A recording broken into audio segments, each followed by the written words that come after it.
अंबर रूह को लेकर पलट गया और उसके ऊपर आ गया और उसके होठों को कैद कर लिया, जिस पर रूह की आंखें हैरानी से बड़ी हो गई और उसके हाथ अंबर के सीने पर आ गए। अंबर कंटिन्यूअसली उसे किस कर रहा था, जिस पर रूह को सांस लेने में तकलीफ हुई और वो अपने हाथों को दबाव उसके सीने पर देने लगी। 10 मिनट बाद अंबर ने उसके होठों को छोड़ तो रूह गुस्से भारी नजरों से उसे देखने लगी और अंबर वापस उस पर झुकने लगा, तो इस बार रूह ने उसे वो करने न दिया जो वो करना चाहता था। रूह ने उसके सीने पर अपने नाखूनों को जबरदस्ती अंदर तक घुसाने लगी, जिस पर अंबर की मग से निकला आउच। अंबर हल्का सा उसके ऊपर से खड़ा हुआ और रूह ने धक्का देकर उसे खुद के ऊपर से पूरा हटाया और बोली, अब मैं आपको पूरी तब मिलूंगी जब आप मुझे अब सारा सच बता दोगे, नहीं तो मैं रिसेप्शन पर जाकर खुद के लिए नया रूम के लूंगी और स्पैकी भी उससे ले लूंगी ताकि आप मेरे करीब ना आ पाए। अंबर के माथे के लकीरें सिमट गई और वो उसे देखने लगा तो रूह अच्छे से खड़ी हुई बिल्कुल उसके करीब गई और हाथ बांधते हुए खड़ी हो गई और अपनी आईब्रोज उचकाए। अंबर उसे घूर रहा था और फिर उसने अपना हाथ आगे किया और उसकी कमर पकड़नी चाहिए, लेकिन रूह इस बार तेज निकली और 3 कदम पीछे हो गई और बोली, मिस्टर हेवन, आपके साथ रह रहकर इतना तो सीख गई कि कब आप क्या सोचते हो मेरे बारे में, तो अब जल्दी बताओ कि हम लॉस एंजल्स में क्या कर रहे हैं और हमारी मौत का क्या राज है। आपने अचानक मुझसे शादी क्यों की थी? अंबर भी अपस्ट्रेट हो गया और बिल्कुल उसके चेहरे को देखने लगा, लेकिन कुछ बोला नहीं। उसके मुंह से एक शब्द न फूटते देख रूह परेशान हो गई और उसके पास आकर उसके बंधे हाथों को खोलने की कोशिश करते हुए बोली, क्यों मासूम बच्ची को परेशान करते हो, बताओ ना। अंबर अभी भी उसे देख रहा था। वह कुछ बोल नहीं रहा था।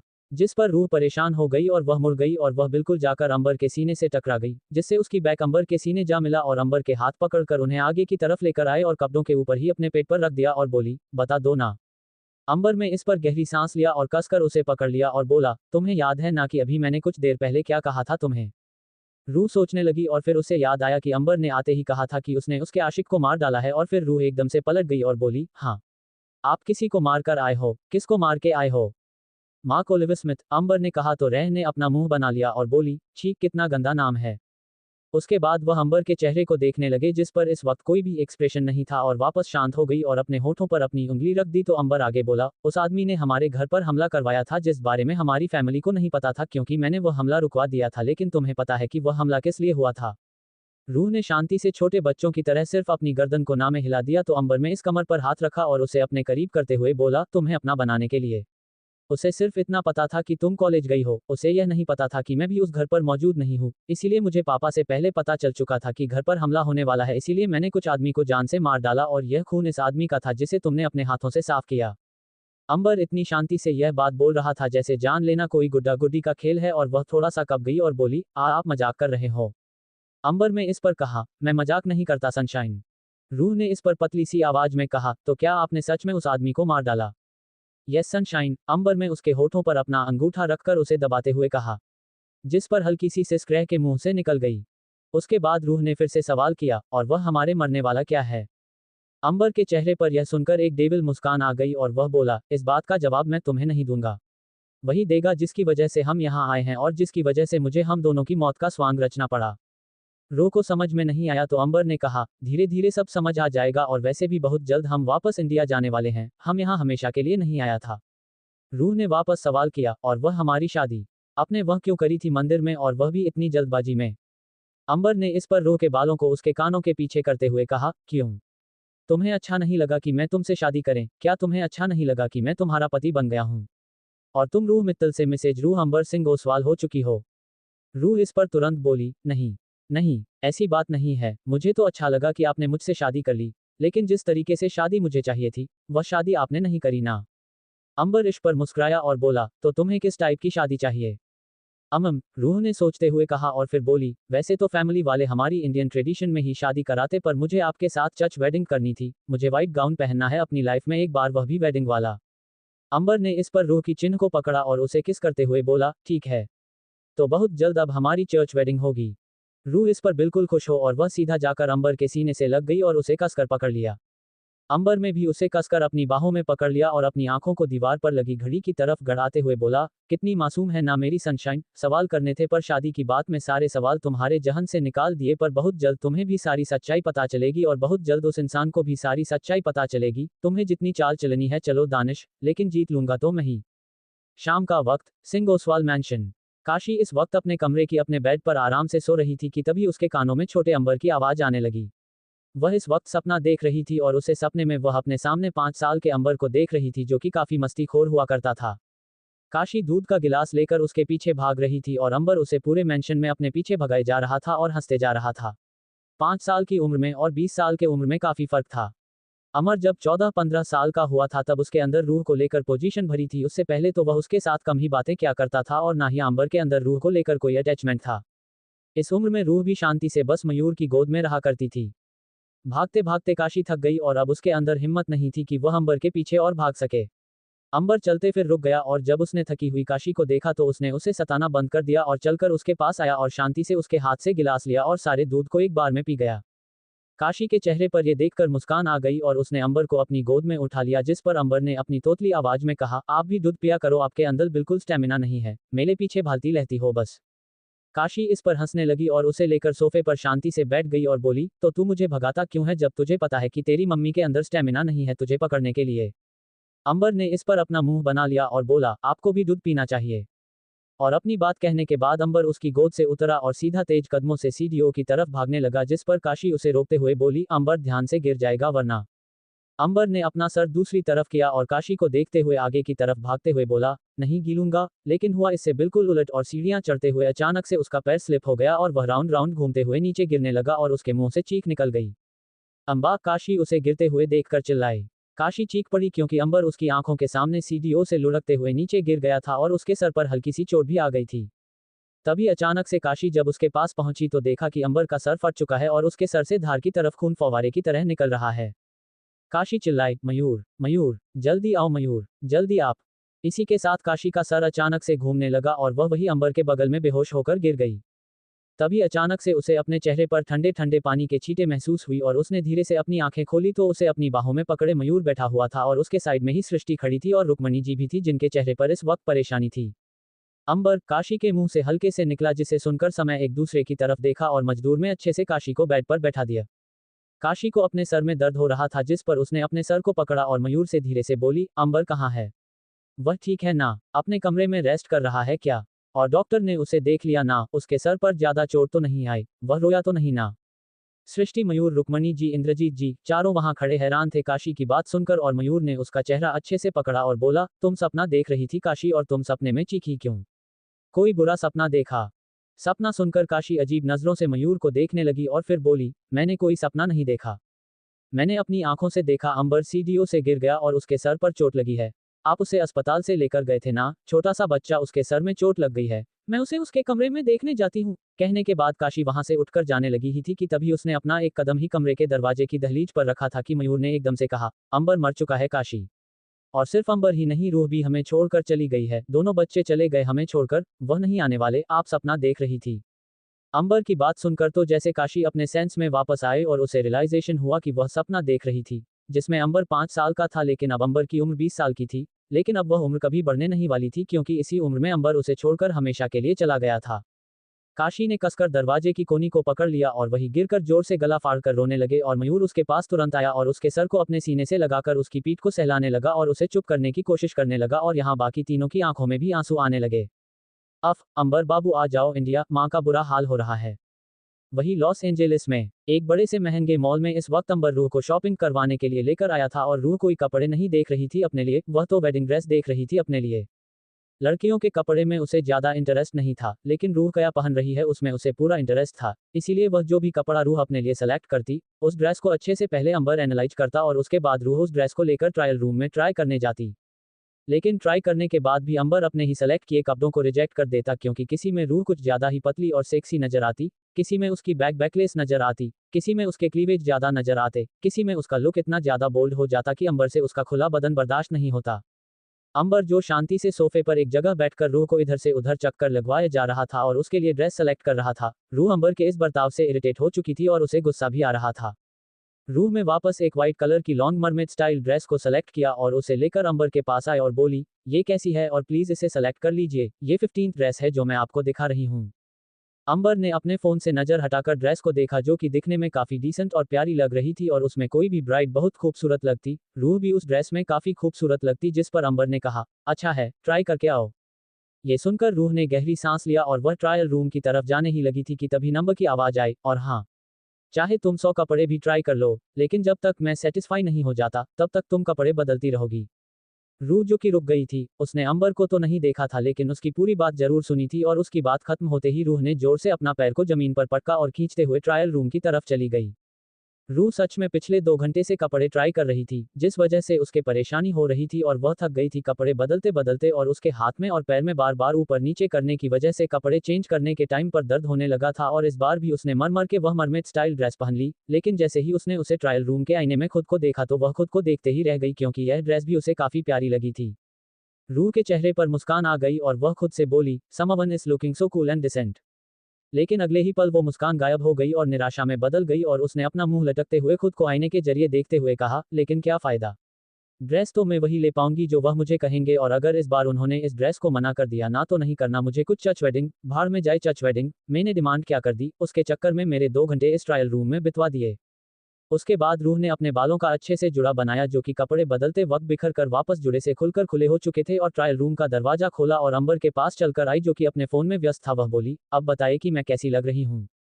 अमर ने अपनी नजर ऊपर करें तो वह सच में उस मरमेड स्टाइल ड्रेस में काफी सुंदर लग रही थी, लेकिन तभी अंबर में नोटिस किया कि जो कमर वाला हिस्सा था वहां पर बेल्ट वाले हिस्से पर नेट का काम किया हुआ था और वहां से उसका पेट हल्का हल्का दिख रहा था, जिस वजह से अंबर ने तुरंत कहा, रिजेक्ट। रिजेक्ट शब्द सुनकर रूह हैरानी से उसे देखने लगी और वह खुद को अच्छे से देखने लगी और अंबर को देखते हुए बोली, लेकिन इसमें क्या प्रॉब्लम है। ये तो पूरा कवर है। ना हाथ दिख रहे हैं, ना पर दिख रहे हैं, ना गला दिख रहा है, कुछ भी तो नहीं दिख रहा है। इतनी सुंदर और फुल कवरी ड्रेस ढूंढी थी, वह भी आपको पसंद नहीं आ रही है, आखिर गड़बड़ क्या है इसमें। अंबर वापस फोन में लग गया और बोला, वह तुम खुद डिसाइड करो कि इसमें प्रॉब्लम क्या है और अब जाकर ड्रेस चेंज करो। रो को अंबर के इस बर्ताव से गुस्सा आ रहा था और उसे ऐसा लगने लगा था कि अमर जानबूझकर उसके साथ ऐसा कर रहा है और वह इस बार खींचते हुए वापस उसी कोने पर गई जहां पर वेडिंग ड्रेस थी, लेकिन अब उसे उनमें से कोई भी ड्रेस पसंद नहीं आ रही थी। उसे ऐसा लगने लगा था कि इस मॉल में जितनी भी वेडिंग ड्रेस होगी, जिस भी रिलीजन की वेडिंग ड्रेस होगी, अंबर इनमें से किसी को भी सेलेक्ट नहीं करेगा कि तभी अचानक से उसका ध्यान मुस्लिम काउंटर पर गया और वह उस तरफ चली गई और वहां पर जाकर उसने देखा तो वहां पर काफी सारे बुर्का थे और उसने एक ब्लैक कलर का बुर्का उठाया और उसे लेकर अंबर के पास आए और बोली, मैं इसे लेकर जा रही हूँ और इसे ही चेंज करूंगी और उसे ही शादी में पहनूंगी। रूह अपनी बात कहने के बाद पलट गई और अंबर ने अपनी नजर उठाकर देखा तो रूह बुर्के को लेकर ट्रायल रूम में जा रही थी। रूह गुस्से से कांपते हुए ट्रायल रूम के अंदर आए और खुद को आईने में देखते हुए बोली, मुझसे नहीं पहनी जाएगी अब ये ड्रेस, मेरा सर दर्द कर रहा है, मेरी बॉडी में पेन हो रहा है सिर्फ इन ड्रेसेस को एक्सचेंज करने में, कहाँ फंसा दिया मुझे। कैसे बदलूं अभी इसे, बोल तो आई जोश जोश में कि इसे पहनूंगी अब, लेकिन जो पहने हुए हैं, मुझे तो वही कपड़े उतारने में मौत आ रही है। तभी अचानक से रूह को एहसास हुआ कि किसी के नर्म होंठ उसकी गर्दन पर चल रहे हैं और उसने आईने में अच्छे से अपनी नजरों को उठाकर देखा तो उसके पीछे अंबर खड़ा था जिसने उसे पीछे से पकड़ लिया था और उसके गर्दन को चूम जा रहा था। रो को पहले लगा कि यह उसका सपना है और वो फ्रस्ट्रेशन में बोली, क्या कर रहे हो यहाँ पर, चले जाओ यहाँ से, आपकी वजह से कितना परेशान हो गई हूँ, आपको अंदाजा भी नहीं है मेरी बॉडी में पेन हो रहा है, सिर्फ आपकी वजह से मैंने 16 कपड़े बदले हैं, 16, लेकिन आपको मेरे ऊपर जरा भी दया नहीं आई कि एक छोटी सी बच्ची सी जान कैसे इतने कपड़े बदलेगी। रूह गुस्से में अंबर को आईने के जरिए देख रही थी, इस बात से अनजान कि अंबर सच में वहां है, वह उसका कोई सपना नहीं है और अंबर अपना हाथ धीरे धीरे उसके पेट के पास लेकर आया और वह जो नेट का हिस्सा था वहां पर अपना हाथ रखा और उसे नेट के अच्छे खासे गैप वाले हुए हिस्से में अपनी उंगलियां डालकर उसके पेट को सहलाने लगा। अपने पीठ पर ठंडी ठंडी छुअन को महसूस कर रूह की आंखें बंद हो गई और उसके कानों के पास आते हुए अंबर ने कहा, अगर इतनी तकलीफ हो रही है कपड़े बदलते हुए तो मुझे बता देती, मैं तुम्हारी हेल्प कर देता। रूह को अभी भी यह एक सपना ही लग रहा था, इसीलिए उसने अपनी आंखें बंद कर ली और खुद को अंबर की बाहों में हल्का छोड़ दिया और बोली, आप मेरी हेल्प कहाँ कर रहे थे, मुझ पर ऑर्डर चला रहे थे, मुझे बार बार बोल रहे थे कि नहीं इस ड्रेस में ये कमी है, इस ड्रेस में ये कमी है, जाओ बादल के आओ, अगर मुझे पसंद नहीं आएगा, मैं सेटिस्फाई नहीं होगा तो तुमसे 100 कपड़े भी चेंज करवाऊंगा। अरे 100 कपड़े एक दिन में कौन चेंज करता है, 10 कपड़ों में भी पसंद आ जाता है लोगों को, लेकिन आपको तो 1 लाख कपड़े भी चेंज करके दिखा दो तो भी आपको पसंद नहीं आने वाला। रूह की आंखें अभी बंद थी और उसे अपनी बदन से उसके कपड़े अलग होते हुए महसूस हो रहे थे। अंबर ने सबसे पहले उस मरमेड ड्रेस की जीप को पूरा खोल दिया जो कि घुटने तक थी और उसके बाद उसे पीछे की तरफ से ही नीचे की तरफ से बैंड करते हुए सरकते हुए रूह की बॉडी से पूरा अलग कर दिया और रूह के दोनों पैरों को उठाकर उन्हें एक एक करके उस ड्रेस से बाहर निकाला और उस ड्रेस को हैंगर पर अंबर ने टांग दिया। ट्रायल रूम में एसी लग रहा था जिस वजह से कपड़े अपनी बॉडी से अलग होते हुए ही महसूस करने के बाद उसे एसी की ठंडी हवा और अंबर के हाथों की छुअन महसूस हुई जिस वजह से उसे डबल ठंड लग रही थी। रूह अब अपने इनर्स और शॉर्ट्स में थी। अब ने अपने हाथ अब उसके पेट पर रखकर उसे दबाना शुरू कर दिया और अपने होठों को रूह की बीआरएट की तरफ लेकर गया और उसके उस स्लीवलेस बीआरएट को खोल दिया जिस पर वह एकदम से सरक कर नीचे गिर गई और रूह की आंखें एकदम से खुल गई क्योंकि वह सपने में भी अंबर को इस तरीके से तो कभी इमेजिन नहीं करेगी, इस बात का उसे एहसास बहुत अच्छे से था। वह खुद पर डाउट करने लगी कि वह सपना देख रही है, ये सच में ट्रायल रूम में अंबर है कि तभी अचानक से उसे किसी के हाथ अपनी थाई पर महसूस होते हुए नजर आए और उसने नीचे झुककर देखा तो अंबर के हाथ उसकी थाई पर ऊपर से नीचे तो नीचे से ऊपर रेंगते हुए महसूस हो रहे थे और दिखाई दे रहे थे। रूह अपने कांपते हुए होठों से बोली, क्या मैं सपना नहीं देख रही? रूह ने ये बोला ही था कि अंबर अपने घुटने पर आया और उसने रूह की शॉर्ट्स को अपने दोनों हाथों से पकड़ा और उसकी लास्टिक में अपनी उंगली को घुसा दिया और उसे झटके में नीचे कर दिया, जिस पर रूह की आंखें एकदम से बंद हो गई और उसे एहसास हो गया कि यहाँ अंबर सच में मौजूद है, क्योंकि जो अंबर उसके साथ रियलिटी में करता था वह ये चीज तो कभी भी अपने सपने में इमेजिन नहीं करेगी। रूह को खुद पर गुस्सा भी आ रहा था और फिलहाल खुद की कंडीशन को आईने में देखते हुए शर्म भी आ रही थी, क्योंकि अब वह अपने लोएन में ही थी बस। तभी उसे अंबर के होंठ अपनी पीठ से भी नीचे वाले हिस्से पर महसूस हुई, जिसे महसूस करके रूह ने अपनी आंखें बंद कर ली और कसकर उसने अपने हाथों की मुट्ठियां बना ली, तो अंबर ने उसके हाथों की मुट्ठियों को खोल दिया और उसकी हथेलियां को अपने हथेलियां से जोड़ लिया और उसे उसके उस मासूम और नाजुक हिस्से पर किस करते हुए धीरे धीरे ऊपर की तरफ आने लगा और उसकी पीठ से होते हुए कमर और उसके बाद और उसके गर्दन पर वापस आया और उसके कंधे से किस करते हुए उसे पलटकर उसके गर्दन और गले पर किस करने लगा। रो के मुंह से सिस्क निकल पड़े और अंबर ने अपने हाथ उसके पेट से होते हुए कमर पर रखे और उसे अपने आप से बिल्कुल चिपका लिया। और तभी उसके कानों में अंबर की आवाज पड़ी, I have great craving of you. Ambar ने पीछे से रूह को अपनी बाहों में पकड़ा हुआ था और वह रूह की गर्दन पर, गले पर और कंधे पर किस कर रहा था और रूह ने खुद को अंबर की बाहों में ढीला छोड़ दिया था। अंबर उसे किस करने में मसरूफ हो गया और उसके बाद उसे पलटकर सामने आईने से टिका दिया और उसके बाद उसके गले से किस करते हुए नीचे की तरफ आने लगा। अंबर उसे किस करते हुए नीचे उसके सीने पर, क्लीवेज पर और धीरे धीरे उसके पेट पर भी आने लगा और पेट से धीरे धीरे नीचे आ गया और अपने घुटने पर बैठ गया। यहाँ रूह भी खुद का कंट्रोल को रही थी और उसे डर भी लग रहा था साथ साथ, क्योंकि वह इस वक्त ट्रायल रूम में से और अगर यहाँ अंबर के से आगे बढ़ता तो शायद प्रॉब्लम हो सकती थी। लेकिन शायद इस चीज से प्रॉब्लम रूह को ही होनी थी, अंबर को कोई दिक्कत नहीं थी। अंबर को उसकी सनशाइन मिल गई, बस अब उसे और कुछ नहीं चाहिए। और इसी के साथ अंबर उसके साथ धीरे धीरे और भी ज्यादा आगे बढ़ने लगा और अपना लव मेक करने लगा। अमर की हॉटनेस और हिटनेस को रूह बर्दाश्त नहीं कर पा रही थी और उसके मुंह से सिसकियां निकल रही थी और यहाँ अंबर अब ट्रायल रूम में ही उसके साथ शुरू हो चुका था और वह अपने सिसकियों को रोकने के लिए अपने मुंह को अपने हाथों से दबाने की कोशिश कर रही थी, लेकिन अंबर बार बार उसका हाथ उसके होठों से हटा रहा था क्योंकि वह सुनना चाहता था उसकी आवाज से, लेकिन यहाँ वह बार बार अपने मुंह पर हाथ रख रही थी क्योंकि वह नहीं चाहती थी कि अंबर के अलावा कोई और उसके मुंह से निकलती इन आवाज़ों को सुन ले।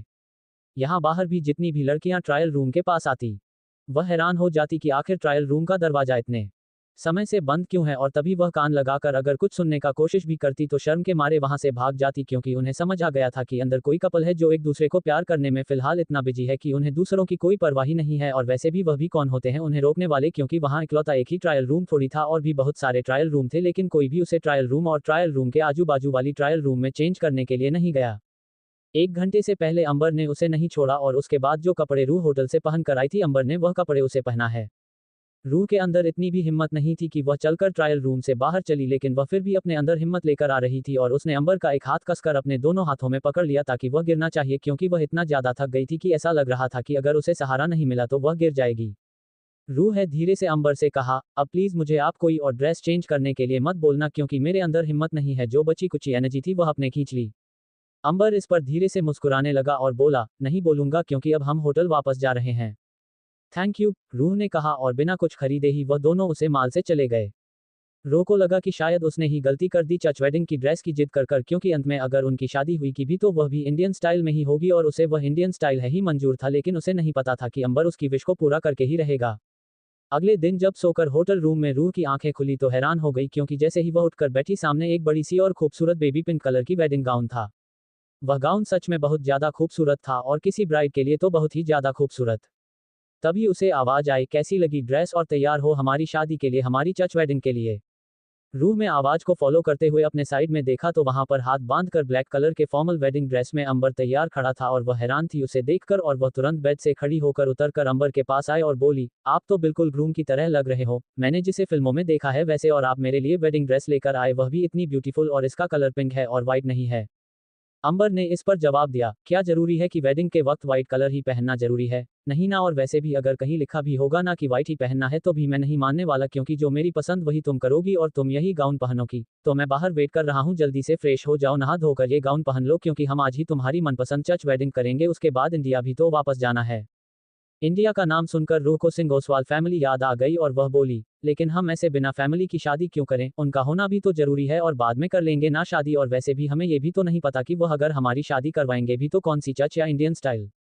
अंबर इस पर रो के बेहद करीब आया और उसकी चिन्ह को पढ़कर थोड़ा ऊपर की तरफ किया और उसकी आइस में इंटेंसिटी देखते हुए बोला, that does not matter sunshine, मेरे लिए तुम्हारी खुशी ज्यादा मैटर करती है और शादी हम दोनों की होगी। मेरी फैमिली की हो चुकी है शादी तो हम दोनों डिसाइड करेंगे कि हमें कब और कैसे शादी करनी है। वह लोग नहीं करेंगे इसीलिए हम चर्च वेडिंग ही करेंगे और अगर तुम्हारा इंडियन स्टाइल में भी शादी करने का मन हो तो हम इंडिया जाकर अपनी फैमिली के साथ वह शादी एंजॉय कर लेंगे, लेकिन इस शादी में मैं किसी को भी नहीं आने दूंगा। रू इस पर कुछ बोली नहीं पाए इसीलिए उसने सिर्फ अपनी गर्दन को हाँ में हिला दिया और अंबर बोला, देन गेट रेडी, और उसके बाद वहां से चला गया।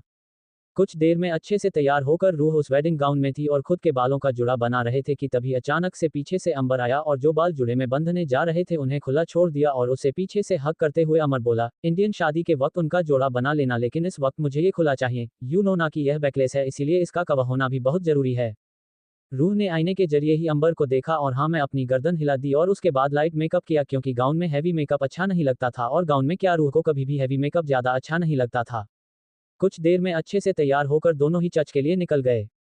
दोनों चर्च पहुंचे जहां पर चर्च के पृष्ठ पहले से ही मौजूद थे और उन दोनों का कन्फेशन ले रहे थे और दोनों एक दूसरे के सामने खड़े थे और इस वक्त अंबर के हाथों में डायमंड की रिंग को बॉक्स था और रो के हाथों में इस वक्त फ्लावर का बुके था। इस वक्त रो सब कुछ भूल गई थी और इस मूवमेंट को एंजॉय कर रही थी जिस पर वह फाइनली अमर की होने वाली थी और आज उसके नाम के आगे वह अनजान मित्तल नहीं बल्कि सिंह ओसवाल लगने वाला था। चर्च के पृष्ठ ने कहा, Miss Rooh, are you ready to accept Mister Ambar is your husband and want to spend whole your life together. Rooh ने इस पर अंबर की आंखों में देखते हुए कहा, यस आई डू। उसके बाद सेम सवाल चर्च के पृष्ठ ने अंबर से दोहराया तो अंबर ने भी सेम रिप्लाई किया, यस आई डू। उसके बाद प्रीस्ट ने कहा, so you both are if freezy then first please exchange the rings. Amar के पास दोनों की अंगूठी थी और अंबर ने अपनी अंगूठी रूह को पकड़े और रूह की अंगूठी उसने अपने हाथ में ली और सबसे पहले उसी ने रूह के रिंग फिंगर में अंगूठी पहनाई जिसमें वह डायमंड की रिंग और भी ज्यादा चमक कर बाहर आ रही थी और फिर रूह ने भी वह रिंग जो अंबर खुद ही लेकर आया था वह रिंग अंबर को पहने। प्रीस्ट आगे बोले, now you have to kiss each other. पृष्ठ की बात सुनकर रूह को शर्म से आने लगी थी क्योंकि यह शायद फर्स्ट टाइम होने वाला था जब वह किसी के सामने उसके कहने के बाद अंबर को किस करेगी क्योंकि एक बार पूरी फैमिली के सामने दोनों ने किस किया था लेकिन वह अंबर की जबरदस्ती से की हुई किस थी जो कि अचानक उसने की थी लेकिन यहाँ दोनों की किस रजामंदी से होने वाली थी। लेकिन अंबर को कहाँ कोई शर्म आने वाली थी। उसने रूह की कमर पर हाथ रखा और उसे अपनी तरफ खींच लिया और एक बार में ही उसके होठों पर अपने होंठ रख दिए लेकिन इस बार उसकी किस में रफनेस नहीं थी बल्कि काफी सॉफ्ट और डेलिकेट थी क्योंकि वह अपनी वाइल्डनेस यहाँ नहीं दिखा सकता था। और इसी के साथ दोनों हमेशा हमेशा के लिए एक हो गए। ऐसे ही कुछ दिन बीतते रहे। सुबह का वक्त, सिंह ओसवाल मैंशन। सब में काफी हद तक एक दूसरे को संभाल लिया था लेकिन अभी तक उनमें से किसी को भी अंबर और रूह की डेड बॉडी नहीं मिली थी क्योंकि कोई भी फैमिली वाले जो डेड बॉडी करके पास मिली थी उन्हें रूह और अंबर मांगने से इनकार कर रहे थे और जब उनकी लाइफ डेटिंग हुई थी तो उनके एज भी काफी ज्यादा थी इसीलिए कहीं ना कहीं काशी को तो उम्मीद थी कि वो दोनों वापस आएंगे लेकिन बाकी सबको लगा कि वह दोनों वापस नहीं आने वाले। तभी अचानक से बाहर से एक नौकर आया और मयूर से बोला, साहब, पुलिस वाले और वकील आए हैं और एक आदमी भी आया है। सब हैरान हो गए क्योंकि अब तक मयूर ने इन्वेस्टिगेशन के लिए भी मना कर दिया था क्योंकि उसे लगने लगा था कि रूह और अंबर की डेड बॉडी उन्हें कभी शायद नसीब नहीं होने वाली देखने के लिए। वह नौकर से कुछ बोलने की तस्वीर अपने तेज कदमों से दानिश अंदर आया और उसके पीछे पीछे पुलिस भी थी और दानिश का लॉयर भी। सब वहां दानिश को देखकर हैरान हो गए और उन्हें अजीब लगा चूंकि दानिश ने अपने एक हाथ पर शॉल अच्छे से लटका रखी थी और दूसरा हाथ उसके पॉकेट में डला हुआ था। दानिश अचानक से सिंह ओसवाल मैंशन आ गया था और सब दानिश को देखकर वहां हैरान थी और इतनी गर्मी में भी दानिश ने अपने ऊपर शॉल लपेट रखी थी। वहां खड़े हर कोई दानिश को बहुत अच्छे से जानते थे और उनकी फैमिली और दानिश की फैमिली की बरसों से चलती दुश्मनी को भी जानते थे जो कि सिर्फ बिजनेस की वजह से थी। मयूर खड़ा हुआ और सख्त लहजे में बोला, यहाँ क्या करने आए हो दानिश, इसी वक्त यहाँ से चले जाओ। दानिश इस पर टेढ़ा मुस्कुराया और बोला, मुझे मेरे ही घर से निकलने वाले आप होते कौन है मिस्टर मयूर सिंह ओसवाल। मयूर को समझ में नहीं आया तो दानिश से उन्होंने कहा, तुम कहना क्या चाहते हो दानिश। यह मेरा घर है और मैं अपने घर से उन लोगों को निकाल सकता हूं जिन लोगों का आना मुझे मेरे घर में पसंद नहीं है। दानिश गया नहीं बल्कि उसने अपने कदम आगे की तरफ बढ़ा दिए और बड़े से सोफे पर आराम से पर फैल कर बैठ गया और अपने एक हाथ को सोफे के ऊपरी हिस्से पर रख दिए और मयूर को एक महाराजा वाली स्टाइल से देखने लगा और बोला, सेम पॉइंट ऑफ व्यू मेरा भी है मिस्टर ओसवाल, मुझे भी मेरे घर में गैर लोगों का आना पसंद है, स्पेशली वह लोग जो मेरे दुश्मन हो, तो अपनी फैमिली को लीजिए, अपना सामान बांध दिए और मेरे घर से दफा हो जाए। मयूर गुस्से से आगे आया और अपने हाथों की मुठ्ठियां बनाते हुए बोला, अपनी जबान को संभाल लो दानिश, समझे, वरना तुम्हारी जबान तुम्हें ही भारी पड़ जाएगी। दानिश ने इस पर पुलिस को देखा जो कि वह अपने साथ लेकर आया था और बोला, देख रहे हैं ना पुलिस ऑफिसर्स, कैसे मुझे मेरे ही घर पर धमकी मिल रही है और वह भी आप ही के सामने, आप कुछ बोल नहीं रहे हैं, ये तो गलत बात है, कहाँ गया आपका कानून। मयूर इस पर गुस्से से इस बार पुलिस को देखा है और बोलता है, ये सब क्या ड्रामा चल रहा है, मेरे घर में पुलिस ऑफिसर्स और आप अचानक से यहाँ पर। वकील भी यहाँ है और ये दानिश भी यहाँ है। पुलिस ने इस पर जवाब दिया, आपको ये घर छोड़कर जाना होगा मिस्टर ओसवाल। हर कोई हैरान हो गया और हैरानी से पुलिस ऑफिसर को देखने लगा तो पुलिस ऑफिसर ने आगे कहा, मिस्टर दानिश के पास इस घर के लीगल पेपर्स है और वह कोर्ट में इस बात का दावा कर रहे हैं कि काफी लंबे अरसे से आप सब गैर कानूनी तरीके से इस घर पर कब्जा बनकर रह रहे हैं, जबकि यह घर उनका है और आपने उन्हें काफी लंबे समय तक टॉर्चर किया है और उनका हाथ भी काट डाला है।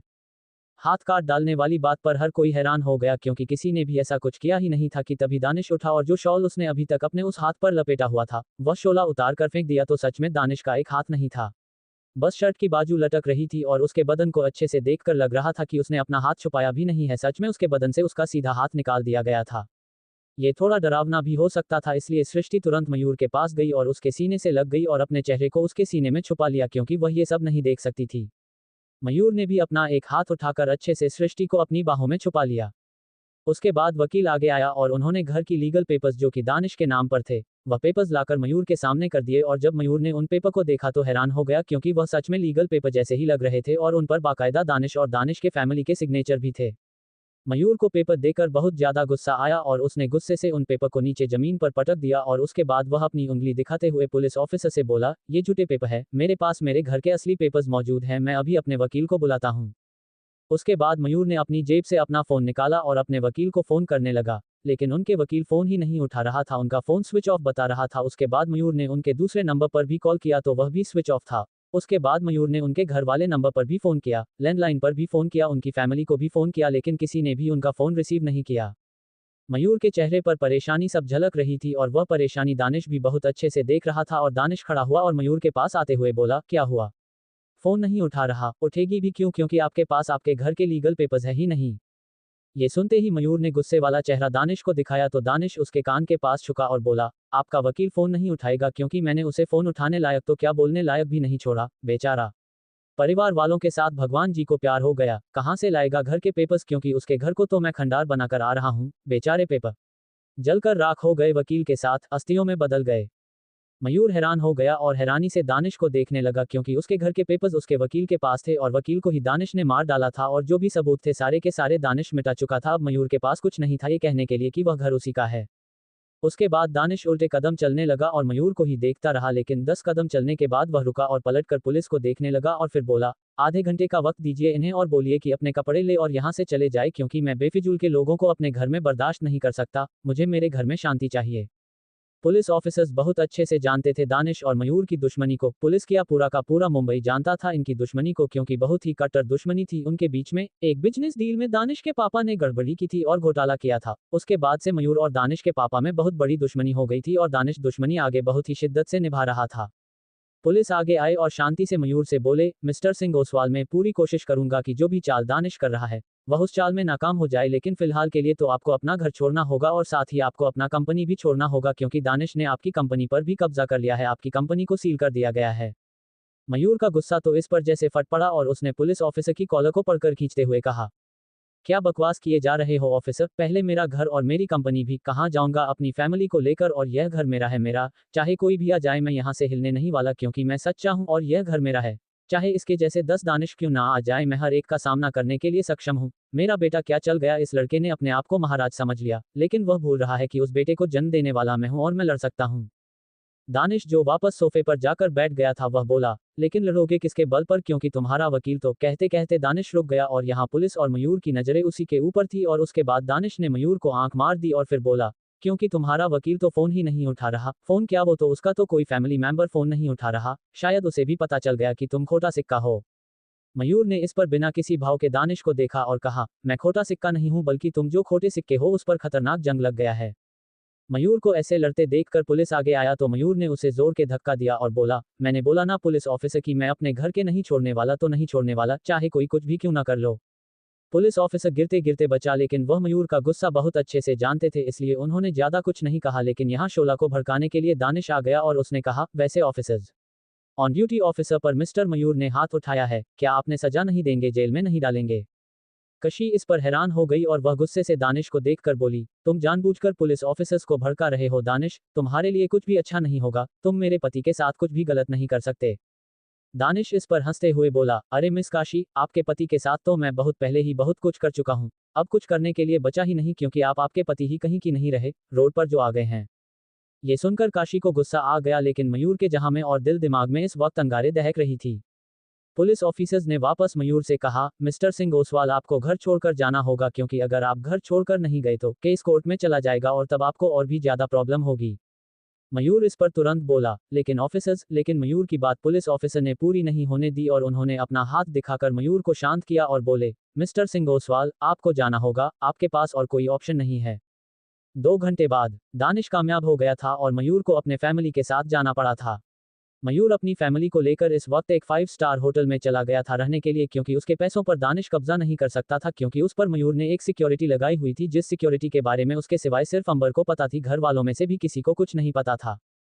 सब इस वक्त एक ही कमरे में थे और काशी ने अपना सर रुक्मणी की गोद में रखा हुआ था और वह बोली, ये सब क्या हो गया हमारे साथ माँ?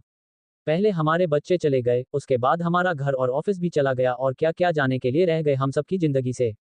रुक्मणी जी काशी का सर सहलाते हुए बोली, हमारी जिंदगी से कुछ नहीं गया है, हमारा घर और हमारी कंपनी हमें बहुत जल्द मिल जाएगी क्योंकि हम सच्चे हैं और वह दानिश ज्यादा दिनों तक हमारे घर पर कब्जा नहीं कर पाएगा। बेटा तू चिंता मत कर और अपनी तबीयत पर ध्यान दे, तेरी तबीयत वैसे ही काफी दिनों से बहुत ज्यादा कमजोर हो चुकी है। यहाँ कमरे में सब मौजूद थे शिवाय मयूर को छोड़कर। वह बाहर की तरफ गया था और अपने कुछ बिजनेसमैन से हेल्प ले रहा था लेकिन कोई भी उसकी इस वक्त हेल्प करने के लिए रेडी नहीं था क्योंकि सब जानते थे कि इस बार पलड़ा दानिश का भारी है और उन्हें कोई भी बेनिफिट नहीं होगा मयूर की हेल्प करके और बिजनेसमैन सबसे पहले अपना प्रॉफिट देखा है, दूसरों की हेल्प बाद में करता है। अब मयूर के पास लास्ट ऑप्शन ऋषभ भाटिया का था। उसने भगवान से प्रार्थना करी और इस बार ऋषभ को फोन लगाया और उसे अपनी सारी सिचुएशन बता दी और लकीली ऋषभ उसकी हेल्प करने के लिए रेडी हो गया और उसने तुरंत कहा कि वह अपनी पूरी फैमिली को लेकर उसके घर आ जाए। वाकई भले ही ऋषभ की बेटी जिज्ञासा अंबर के पीछे पागल थी लेकिन ऋषभ और ऋषभ की बाकी की फैमिली में कोई खोट नहीं था। वह बहुत अच्छे थे और वह दूसरों की भी रिस्पेक्ट करना बहुत अच्छे से जानते थे और ऋषभ और मयूर की दोस्ती भी काफी अच्छी थी, चाहे वह बिजनेस लाइन में हो या पर्सनल लाइन में। रात होते होते मयूर अपनी फैमिली को लेकर ऋषभ के घर पहुंच गया था और इस वक्त सभी डाइनिंग टेबल पर थे और खाना खा रहे थे।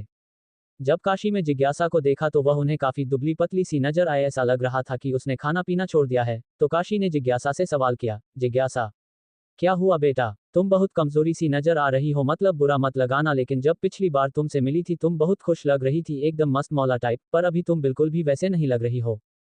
जिज्ञासा ने तो कोई जवाब नहीं दिया लेकिन जिज्ञासा की मां ने जिज्ञासा के सर पर हाथ फेरते हुए कहा, जब से अंबर की मौत की खबर इसने सुनी है ये बिल्कुल टूट गई है, इसका दोस्त इसे छोड़कर चला गया ना, इसीलिए खाना पीना भी बहुत कम कर दिया इसमें, अपनी हेल्थ पर बिल्कुल ध्यान नहीं दे रही है। लगता है कुछ ही दिनों की मुलाकात में बहुत गहरी दोस्ती कर दी थी इसकी और अंबर की।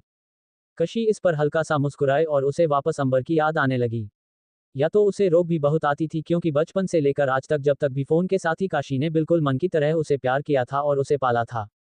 ऐसे ही बातों बातों में आज का दिन निकल गया था और सब अपने अपने कमरे में सोने चले गए थे लेकिन यहाँ काशी की आंखों से नींद कोसों दूर थी।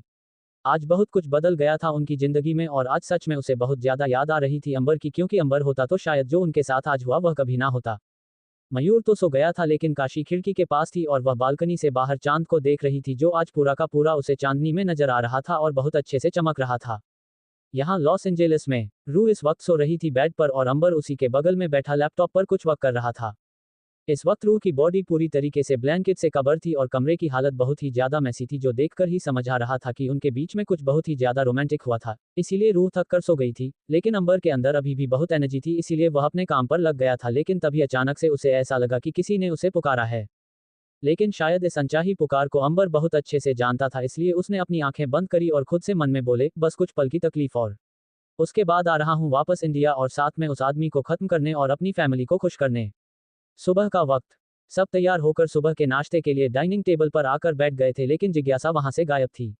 ऋषभ जी और उनकी पत्नी के लिए यह कोई नई बात नहीं थी लेकिन मयूर और उसकी फैमिली के लिए थोड़ा अजीब था कि वह डाइनिंग टेबल पर ब्रेकफास्ट के लिए क्यों मौजूद नहीं है। और रुक्मणी जी ने तो सवाल भी कर दिया, जिज्ञासा बेटा नजर नहीं आ रही है, कहाँ गई है, तबीयत तो ठीक है ना उसकी? ऋषभ इस पर बोला, हाँ हाँ आंटी जी, तबीयत एकदम ठीक है उसकी, बस वह कुछ काम कर रही हो कि इसीलिए नहीं आई, उसका नाश्ता हम कमरे में भिजवा देंगे, वह कर लेगी कि अकेले वैसे भी काफी दिनों से अपने आप को एक काम में व्यस्त कर लिया है उसने, तो शायद नहीं आएगी नीचे, अक्सर वह अपना खाना अपने कमरे में खाती है।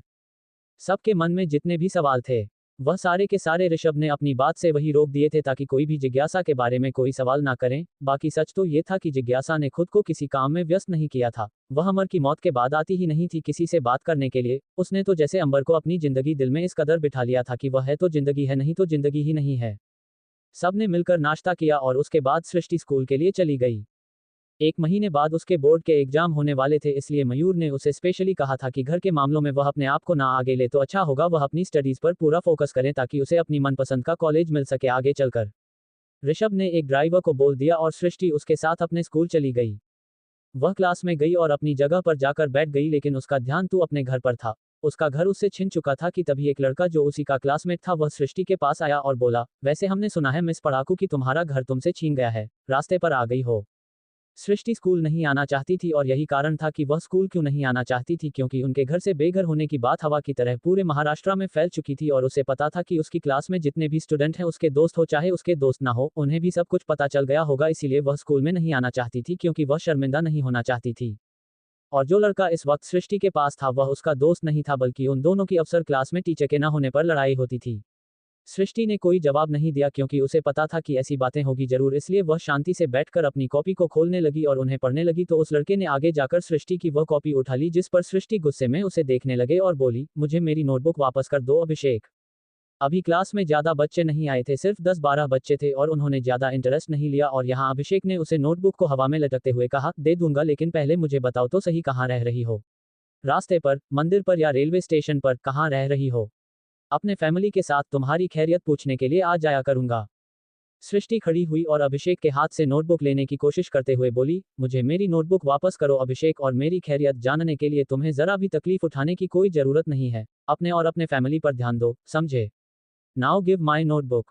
लेकिन अभिषेक हाइट में सृष्टि से बड़ा था और उसने अपना हाथ पूरा ऊपर की तरफ उठा दिया, जिस पर चाहकर भी सृष्टि उसे अपनी नोटबुक नहीं ले पा रही थी और वह कूद रही थी नोटबुक लेने के लिए, लेकिन नाकाम हो रही थी और सृष्टि उसके करीब भी नहीं जा सकती थी, क्योंकि अगर उसने उसके करीब जाकर उसने की कोशिश करी तो यहाँ खामखा क्लास में सीन क्रिएट हो जाता।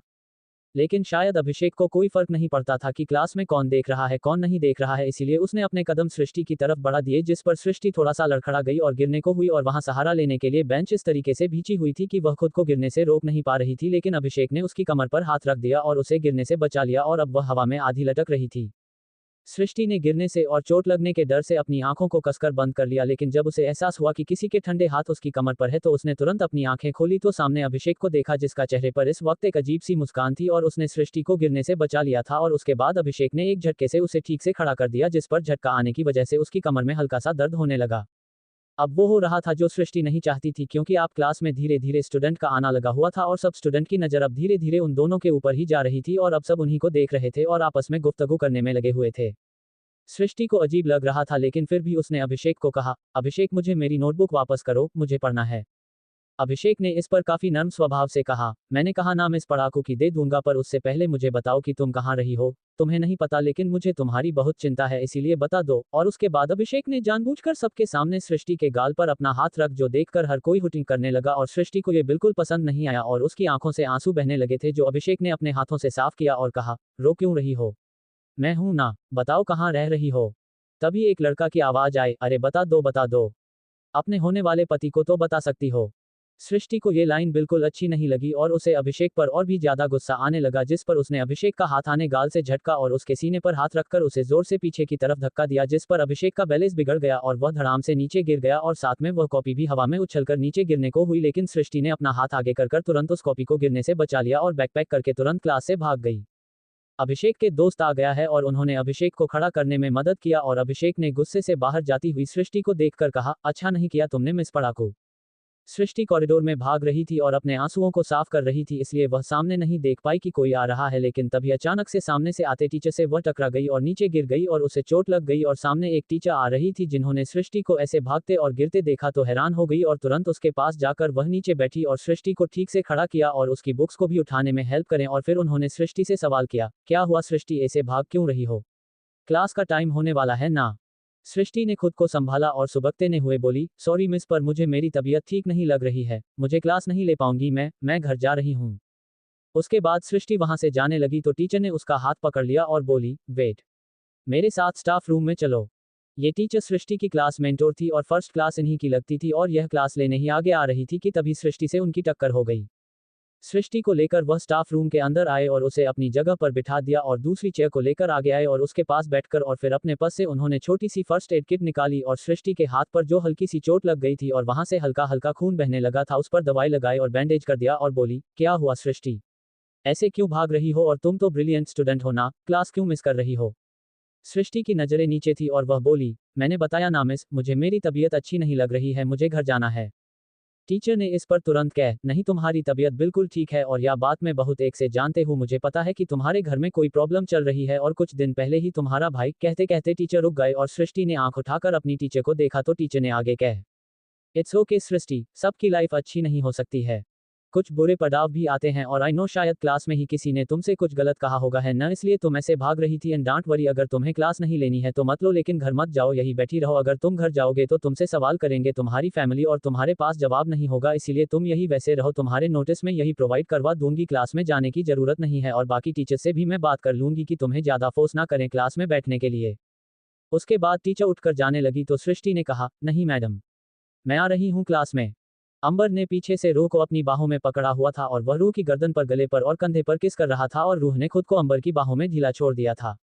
अंबर उसे किस करने में मसरूफ हो गया और उसके बाद उसे पलटकर सामने आईने से टिका दिया और उसके बाद उसके गले से किस करते हुए नीचे की तरफ आने लगा। अंबर उसे किस करते हुए नीचे उसके सीने पर, क्लीवेज पर और धीरे धीरे उसके पेट पर भी आने लगा और पेट से धीरे धीरे नीचे आ गया और अपने घुटने पर बैठ गया। यहाँ रूह भी खुद का कंट्रोल को रही थी और उसे डर भी लग रहा था साथ साथ, क्योंकि वह इस वक्त ट्रायल रूम में से और अगर यहाँ अंबर के से आगे बढ़ता तो शायद प्रॉब्लम हो सकती थी। लेकिन शायद इस चीज से प्रॉब्लम रूह को ही होनी थी, अंबर को कोई दिक्कत नहीं थी। अंबर को उसकी सनशाइन मिल गई, बस अब उसे और कुछ नहीं चाहिए। और इसी के साथ अंबर उसके साथ धीरे धीरे और भी ज्यादा आगे बढ़ने लगा और अपना लव मेक करने लगा।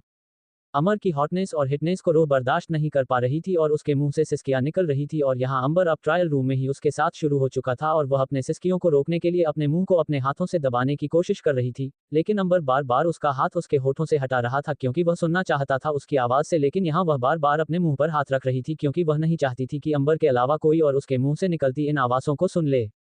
यहाँ बाहर भी जितनी भी लड़कियां ट्रायल रूम के पास आती, वह हैरान हो जाती कि आखिर ट्रायल रूम का दरवाजा इतने समय से बंद क्यों है, और तभी वह कान लगाकर अगर कुछ सुनने का कोशिश भी करती तो शर्म के मारे वहां से भाग जाती, क्योंकि उन्हें समझ आ गया था कि अंदर कोई कपल है जो एक दूसरे को प्यार करने में फिलहाल इतना बिजी है कि उन्हें दूसरों की कोई परवाह नहीं है, और वैसे भी वह भी कौन होते हैं उन्हें रोकने वाले, क्योंकि वहां इकलौता एक ही ट्रायल रूम थोड़ी था और भी बहुत सारे ट्रायल रूम थे, लेकिन कोई भी उसे ट्रायल रूम और ट्रायल रूम के आजू बाजू वाली ट्रायल रूम में चेंज करने के लिए नहीं गया। 1 घंटे से पहले अंबर ने उसे नहीं छोड़ा और उसके बाद जो कपड़े रूह होटल से पहन कर आई थी अंबर ने वह कपड़े उसे पहना है। रूह के अंदर इतनी भी हिम्मत नहीं थी कि वह चलकर ट्रायल रूम से बाहर चली, लेकिन वह फिर भी अपने अंदर हिम्मत लेकर आ रही थी और उसने अंबर का एक हाथ कसकर अपने दोनों हाथों में पकड़ लिया ताकि वह गिरना चाहिए, क्योंकि वह इतना ज्यादा थक गई थी कि ऐसा लग रहा था कि अगर उसे सहारा नहीं मिला तो वह गिर जाएगी। रूह है धीरे से अंबर से कहा, अब प्लीज मुझे आप कोई और ड्रेस चेंज करने के लिए मत बोलना, क्योंकि मेरे अंदर हिम्मत नहीं है। जो बची कुची एनर्जी थी वह अपने खींच ली। अंबर इस पर धीरे से मुस्कुराने लगा और बोला, नहीं बोलूंगा क्योंकि अब हम होटल वापस जा रहे हैं। थैंक यू, रूह ने कहा और बिना कुछ खरीदे ही वह दोनों उसे माल से चले गए। रूह को लगा कि शायद उसने ही गलती कर दी चर्च वेडिंग की ड्रेस की जिद कर, क्योंकि अंत में अगर उनकी शादी हुई की भी तो वह भी इंडियन स्टाइल में ही होगी और उसे वह इंडियन स्टाइल है ही मंजूर था, लेकिन उसे नहीं पता था कि अंबर उसकी विश को पूरा करके ही रहेगा। अगले दिन जब सोकर होटल रूम में रूह की आंखें खुली तो हैरान हो गई, क्योंकि जैसे ही वह उठकर बैठी सामने एक बड़ी सी और खूबसूरत बेबी पिंक कलर की वेडिंग गाउन था। वह गाउन सच में बहुत ज्यादा खूबसूरत था और किसी ब्राइड के लिए तो बहुत ही ज्यादा खूबसूरत। तभी उसे आवाज आई, कैसी लगी ड्रेस और तैयार हो हमारी शादी के लिए, हमारी चर्च वेडिंग के लिए। रूह में आवाज को फॉलो करते हुए अपने साइड में देखा तो वहां पर हाथ बांधकर ब्लैक कलर के फॉर्मल वेडिंग ड्रेस में अंबर तैयार खड़ा था और वह हैरान थी उसे देखकर, और वह तुरंत बेड से खड़ी होकर उतरकर अंबर के पास आए और बोली, आप तो बिल्कुल ग्रूम की तरह लग रहे हो, मैंने जिसे फिल्मों में देखा है वैसे, और आप मेरे लिए वेडिंग ड्रेस लेकर आए, वह भी इतनी ब्यूटीफुल, और इसका कलर पिंक है और व्हाइट नहीं है। अंबर ने इस पर जवाब दिया, क्या जरूरी है कि वेडिंग के वक्त व्हाइट कलर ही पहनना जरूरी है? नहीं ना, और वैसे भी अगर कहीं लिखा भी होगा ना कि व्हाइट ही पहनना है तो भी मैं नहीं मानने वाला, क्योंकि जो मेरी पसंद वही तुम करोगी और तुम यही गाउन पहनोगी। तो मैं बाहर वेट कर रहा हूँ, जल्दी से फ्रेश हो जाओ, नहा धोकर ये गाउन पहन लो, क्योंकि हम आज ही तुम्हारी मनपसंद चर्च वेडिंग करेंगे, उसके बाद इंडिया भी तो वापस जाना है। इंडिया का नाम सुनकर रूह को सिंह ओसवाल फैमिली याद आ गई और वह बोली, लेकिन हम ऐसे बिना फैमिली की शादी क्यों करें, उनका होना भी तो जरूरी है, और बाद में कर लेंगे ना शादी, और वैसे भी हमें ये भी तो नहीं पता कि वह अगर हमारी शादी करवाएंगे भी तो कौन सी चर्च या इंडियन स्टाइल। सुबह का वक्त लगभग 11 बजे सिंह ओसवाल मैंशन। दानिश इस वक्त डाइनिंग टेबल पर बैठा हुआ था और नाश्ता कर रहा था और इस बार उसके लिए नाश्ता सिंह ओसवाल फैमिली के नौकरों ने बनाया था। जाहिर सी बात है कि अगर दानिश अभी मैंशन का मालिक है तो उन नौकरों का भी मालिक हुआ। वह नौकर बिल्कुल भी दानिश को पसंद नहीं करते थे लेकिन फिर भी मजबूर थे। दानिश लगभग 10:30 के करीब नहा धोकर तैयार होकर नीचे आया था और सीधा डाइनिंग टेबल पर आकर बैठा था और वह जोर से चिल्लाने लगा था कि उसे नाश्ता चाहिए। एक सर्वेंट आकर उसकी टेबल पर नाश्ता रखकर पलटी ही थी कि दानिश ने उसका हाथ पकड़ लिया, जिस पर वह सर्वेंट थोड़ा घबरा गई और उसने अपना हाथ दानिश के हाथ से छुड़ाने की पूरी कोशिश करी, लेकिन दानिश ने उसका हाथ कसके पकड़ हुआ था और वह अपने सीधे हाथ से नाश्ता करने लगा। वो सर्वेंट अपना हाथ छुड़ाने हुए बोली, सर मेरा हाथ छोड़ दीजिए। दानिश ने इस बार उसे देखा और उसका हाथ छोड़ दिया और बोला, बहुत सॉफ्ट है तुम्हारे हाथ, अब तुम इन्हीं हाथों से मेरा कमरा साफ करोगी, जाओ जाकर मेरा कमरा साफ करो। वह सर्वेंट कुक थी, साफ सफाई करने के लिए नहीं रखी गई थी, इसके लिए वह बोली, सर मैं यहाँ पर खाना बनाने के लिए लाई गई हूँ, साफ सफाई के लिए नहीं। दानिश ने इस बार उसे अच्छे से देखा और बोला, तो क्या तुम बर्तन भी नहीं धोती हो? वह सर्वेंट ने धीरे से अपना सर हाँ में कर दिया तो दानिश बोला, जब बर्तन साफ कर सकती हो तो मेरा कमरा भी साफ कर सकती हो, जाओ, और जब मैं कमरे में आऊं तो मुझे गंदगी नहीं चाहिए। उस सर्वेंट के पास दानिश की बात मानने के अलावा और कोई ऑप्शन नहीं था और वह सीधा साफ सफाई का सामान लेकर उस कमरे में गई जिस कमरे में दानिश रुका हुआ था। वह कमरा अंबर का था, जिस कमरे पर दानिश ने अपना कब्जा जमा लिया था अपने कमरे के तौर पर। जैसे ही सर्वेंट उस कमरे के अंदर आई हो शौक हो गई, क्योंकि वह पहले भी खाना देने के लिए अंबर के रूम में आ जाया करती थी और कुछ नजर अंबर के कमरे को देख लिया करती थी और उसे पता था अंबर के कमरे में कौन सी चीज कहाँ रखी हुई है, लेकिन अब वह चीज उस कमरे से गायब थी और कुछ नहीं और अजीब सी चीज उन्हें अपनी जगह बना ली थी। बेड के ठीक ऊपर एक बड़ी सी वॉल पिक्चर थी जिसमें अंबर की तस्वीर थी, लेकिन वह वॉलपेपर गायब थी और अब उसकी जगह एक अजीब से निशान की पेंटिंग लगी हुई थी। वह निशान काफी अजीब था, समझ में ही नहीं आ रहा था, बस बैकग्राउंड काले रंग का था और लाल रंग से अजीब अजीब निशाना बनाए हुए थे। वह सर्वेंट पर बड़बड़ाई, अजीब इंसान के अजीब ही कमरा हो सकता है। उसके बाद वह अच्छे से पूरे कमरे के अंदर आए और साफ सफाई करने लगी कि तभी उसे कुछ गंध सी आई हुई नजर आई जिसने उसके नाक के बाल जला दिए और वह उस गंध को बर्दाश्त नहीं कर पा रही थी, लेकिन जैसा दानिश ने कहा था उसे नीट एंड क्लीन रूम चाहिए था, इसीलिए उसे उस गंध को भी उस कमरे से निकलना था, इसलिए वह गंध का पीछा करने लगी और बालकनी में जा पहुंचे, जहां पर देखकर वह हैरान हो गई क्योंकि वहां पर काफी सारी दारू की बोतल ऐसे ही खुली हुई थी, कुछ अधूरी तो कुछ पूरी की पूरी खाली। वहां लगभग 6 बोतल थी और वह सर्वेंट बोली, यह आदमी एक रात में 6 बोतल अकेला कैसे पी गया, कैसा बेवड़ा इंसान है।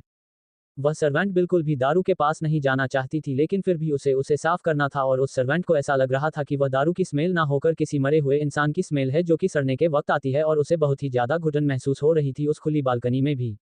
उस सर्वेंट ने अपना दुपट्टा हल्का सा नीचे की तरफ किया और उसे अपनी नाक पर बांधने लगी और उसके बाद उन बॉटल्स को उठाने लगी और डस्टबिन में जाकर फेंक दिया और खुद से बोलिए, अगर अंबर साहब यहाँ होते ना तो अच्छा सबक सिखाते हैं, उनके पूरे कमरे का सत्यानाश करके रख दिया इस आदमी ने।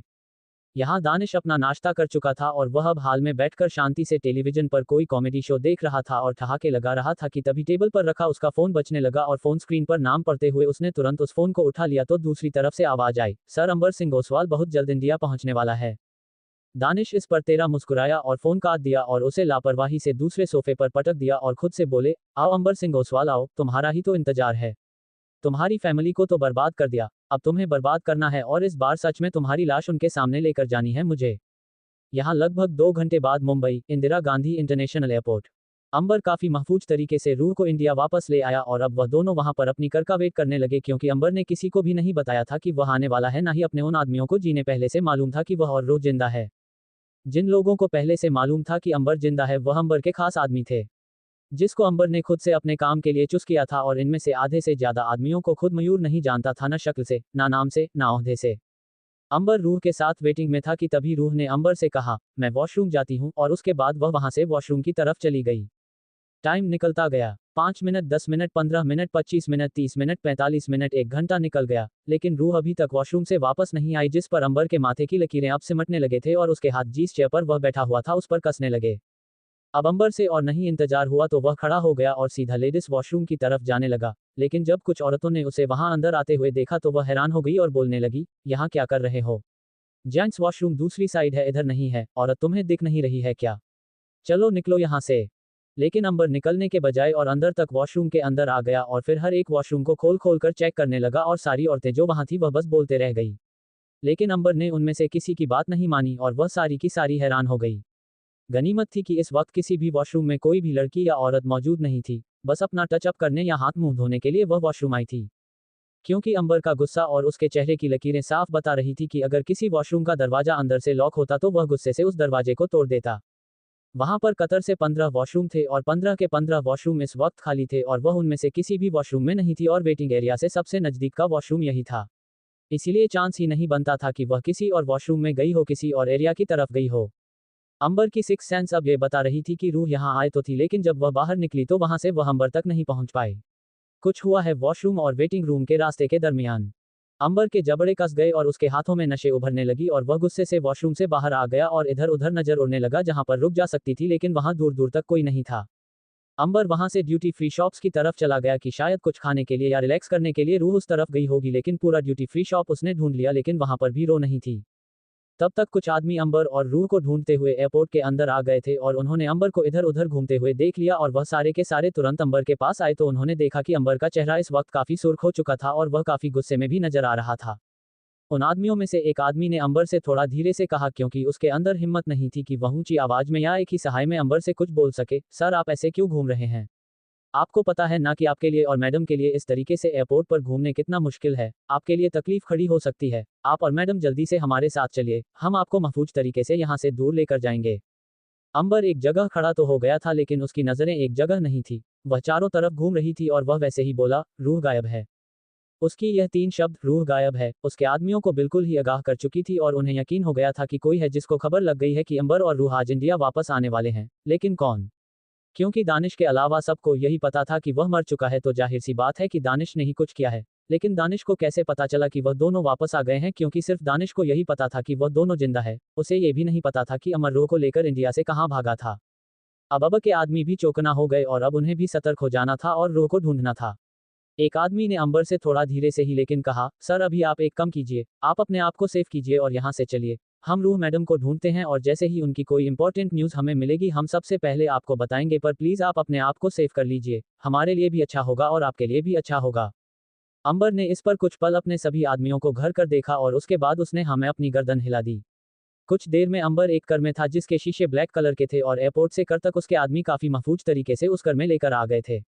अंबर रूह को नहीं छोड़ता। अगर उसने अपनी मौत का नाटक ना किया होता और उसकी फैमिली को भी सब कुछ पता होता तब थोड़ा उसके लिए इजी हो जाता और वह यूं ही रूह को ढूंढने अकेला भी निकल सकता था, लेकिन अभी उसके लिए ये सब बहुत ही ज्यादा कठिनाइयों से भरा था। इसीलिए उसने सोचा कि वह खुद को पहले सेव कर ले, उसके बाद वह रूह को भी सेव कर लेगा।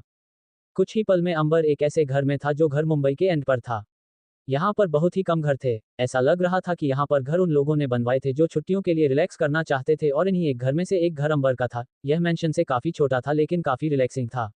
सुविधा की हर एक चीज यहाँ पहले से ही मौजूद थी और 2-3 सर्वेंट यहाँ हमेशा से मौजूद रहते थे और इसकी देखभाल करते थे और वाकई वह जो साफ करने वाले थे वह एक कपल था।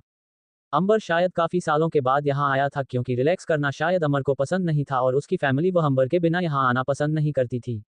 शायद अंबर 13 या 14 वर्ष का होगा जब वह यहाँ अपनी फैमिली के साथ आया होगा। उसके बाद आज वह लगभग 6 साल बाद यहाँ आ रहा था लेकिन जगह बिल्कुल साफ थी। ऐसा लग ही नहीं रहा था कि उसकी लापरवाही से देखभाल की जा रही है। साफ सफाई करने वाले दोनों कपल को पहले से ही पता चल चुका था कि अंबर यहाँ आने वाला है, इसीलिए उन दोनों ने खुद को इस बात के लिए बिल्कुल ही नॉर्मल कर दिया था कि अंबर कभी मर ही नहीं था। शायद अंबर ने कोई नाटक किया था या फिर उसकी कोई मजबूरी। अंबर सीधा वहां से अपने कमरे में गया और वहां से सीधा अपने वॉशरूम में गया और वॉशरूम में जाते ही उसने शावर को ऑन कर दिया। बस अपने जूते उसने हटाए थे, बाकी वह कपड़े पहने ही उस ठंडे पानी के शावर के नीचे था और उसने अपनी आंखें बंद की हुई थी और वह थोड़ा सा नीचे की तरफ झुका हुआ था और अपने हाथों को उसने दीवार से सहारा दिया हुआ था। यहाँ एक बंद अंधेरे कमरे में एक लड़की शांति से बेड पर लेटी हुई थी। उसने इस वक्त ब्लैक कलर का वन पीस पहना हुआ था और उसके हाथ और पैरों को जूट की रस्सी से कसकर बांधा हुआ था और उसके मुंह पर भी ब्लैक कलर के कपड़े से उसकी जबान को बांधा हुआ था ताकि अगर वह उठ भी जाए तो कोई आवाज ना कर पाए। कमरे में काफी अंधेरा था इसलिए उसका चेहरा ठीक से नहीं देखा जा सकता था, लेकिन फिर भी कमरे को पर्दे से ढका हुआ था। लेकिन धूप की रोशनी काफी तेज थी इसीलिए वह उनको पार कर कर कमरे के अंदर आ रही थी और इतना एहसास कर रही थी कि बेड पर एक लड़की है जो मजबूरी हालत में लेटी हुई है, बस चेहरा ही नहीं दिख रहा था। तभी कमरे का दरवाजा खुला और किसी के जूते की आहट कमरे के अंदर आए और वह जूते की आहट 2 मिनट के लिए रुके और दरवाजे के बंद होने की आवाज आए और फिर चटकने लगे की आवाज भी आए और वापस जूते की आवाज बढ़ने लगी और वह सीधा उस बेहोश लड़की की तरफ बढ़ गई। My goodness, again you are with me darling, उस कमरे में आए आदमी की आवाज उस पूरे कमरे में गूंज उठी। एक बंद अंधेरे कमरे में एक लड़की शांति से बेड पर लेटी हुई थी।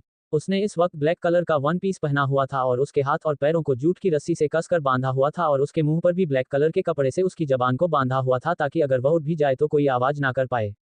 कमरे में काफी अंधेरा था इसलिए उसका चेहरा ठीक से नहीं देखा जा सकता था, लेकिन फिर भी कमरे को पर्दे से ढका हुआ था। लेकिन धूप की रोशनी काफी तेज थी इसीलिए वह उनको पार कर कर कमरे के अंदर आ रही थी और इतना एहसास कर रही थी कि बेड पर एक लड़की है जो मजबूरी हालत में लेटी हुई है, बस चेहरा ही नहीं दिख रहा था। तभी कमरे का दरवाजा खुला और किसी के जूते की आहट कमरे के अंदर आए और वह जूते की आहट 2 मिनट के लिए रुके और दरवाजे के बंद होने की आवाज आए और फिर चटकने लगे की आवाज भी आए और वापस जूते की आवाज बढ़ने लगी और वह सीधा उस बेहोश लड़की की तरफ बढ़ गई। My goodness, again you are with me darling, उस कमरे में आए आदमी की आवाज उस पूरे कमरे में गूंज उठी। उसके बाद वह आदमी उस लड़की के बेहद करीब जाकर बैठ गया और उसके उस वन पीस ड्रेस में से बाहर दिख रही उसकी उन गोरी मखमल टांगों पर अपनी नजर दुदाए और अपने हाथों को बेरहमी से उसके पैरों पर ऊपर से नीचे तक मसलने लगा। उस आदमी की जीवन उस लड़की के पैरों पर ऐसी थी जैसे कि वह उस लड़की के पैरों की खाल को उधेड़ देना चाहता हो। तभी उसे ऐसा लगा कि वह लड़की धीरे धीरे होश में आ रही है, इसीलिए उसने उसके पैरों को छोड़ दिया और अब उसके चेहरे पर अपनी नजर जमा ली और धीरे धीरे उसने अपनी आंखें खोली, लेकिन उसे सिवाय अंधेरे के और किसी की मौजूदगी के कुछ महसूस या दिखाई नहीं दिया। उसे काफी अजीब सा लग रहा था और उसकी इस घबराहट को वह आदमी देख तो नहीं सकता था लेकिन बहुत अच्छे से महसूस जरूर कर सकता था, इसीलिए उसने एक गहरी सांस उस लड़की के ऊपर छोड़ी जिस पर वह लड़की और भी ज्यादा घबरा गई। उसने धीरे से अपनी मुंह को खुला और कुछ बोलने की कोशिश की। कौन है? मैं, एक जानी पहचानी आवाज रूह के कानों में गई और वह बिल्कुल सकपक गए और हैरान हो गई। दानिश, उसके मुंह से अचानक ही निकला। दानिश जोर जोर से हंसने लगा और वह कांपने लगी कि तभी अचानक से उसे अपने पैरों पर वापस दानिश की छुबन महसूस होने लगी जो उसके टो से होते हुए धीरे धीरे ऊपर की तरफ आ रहे थे।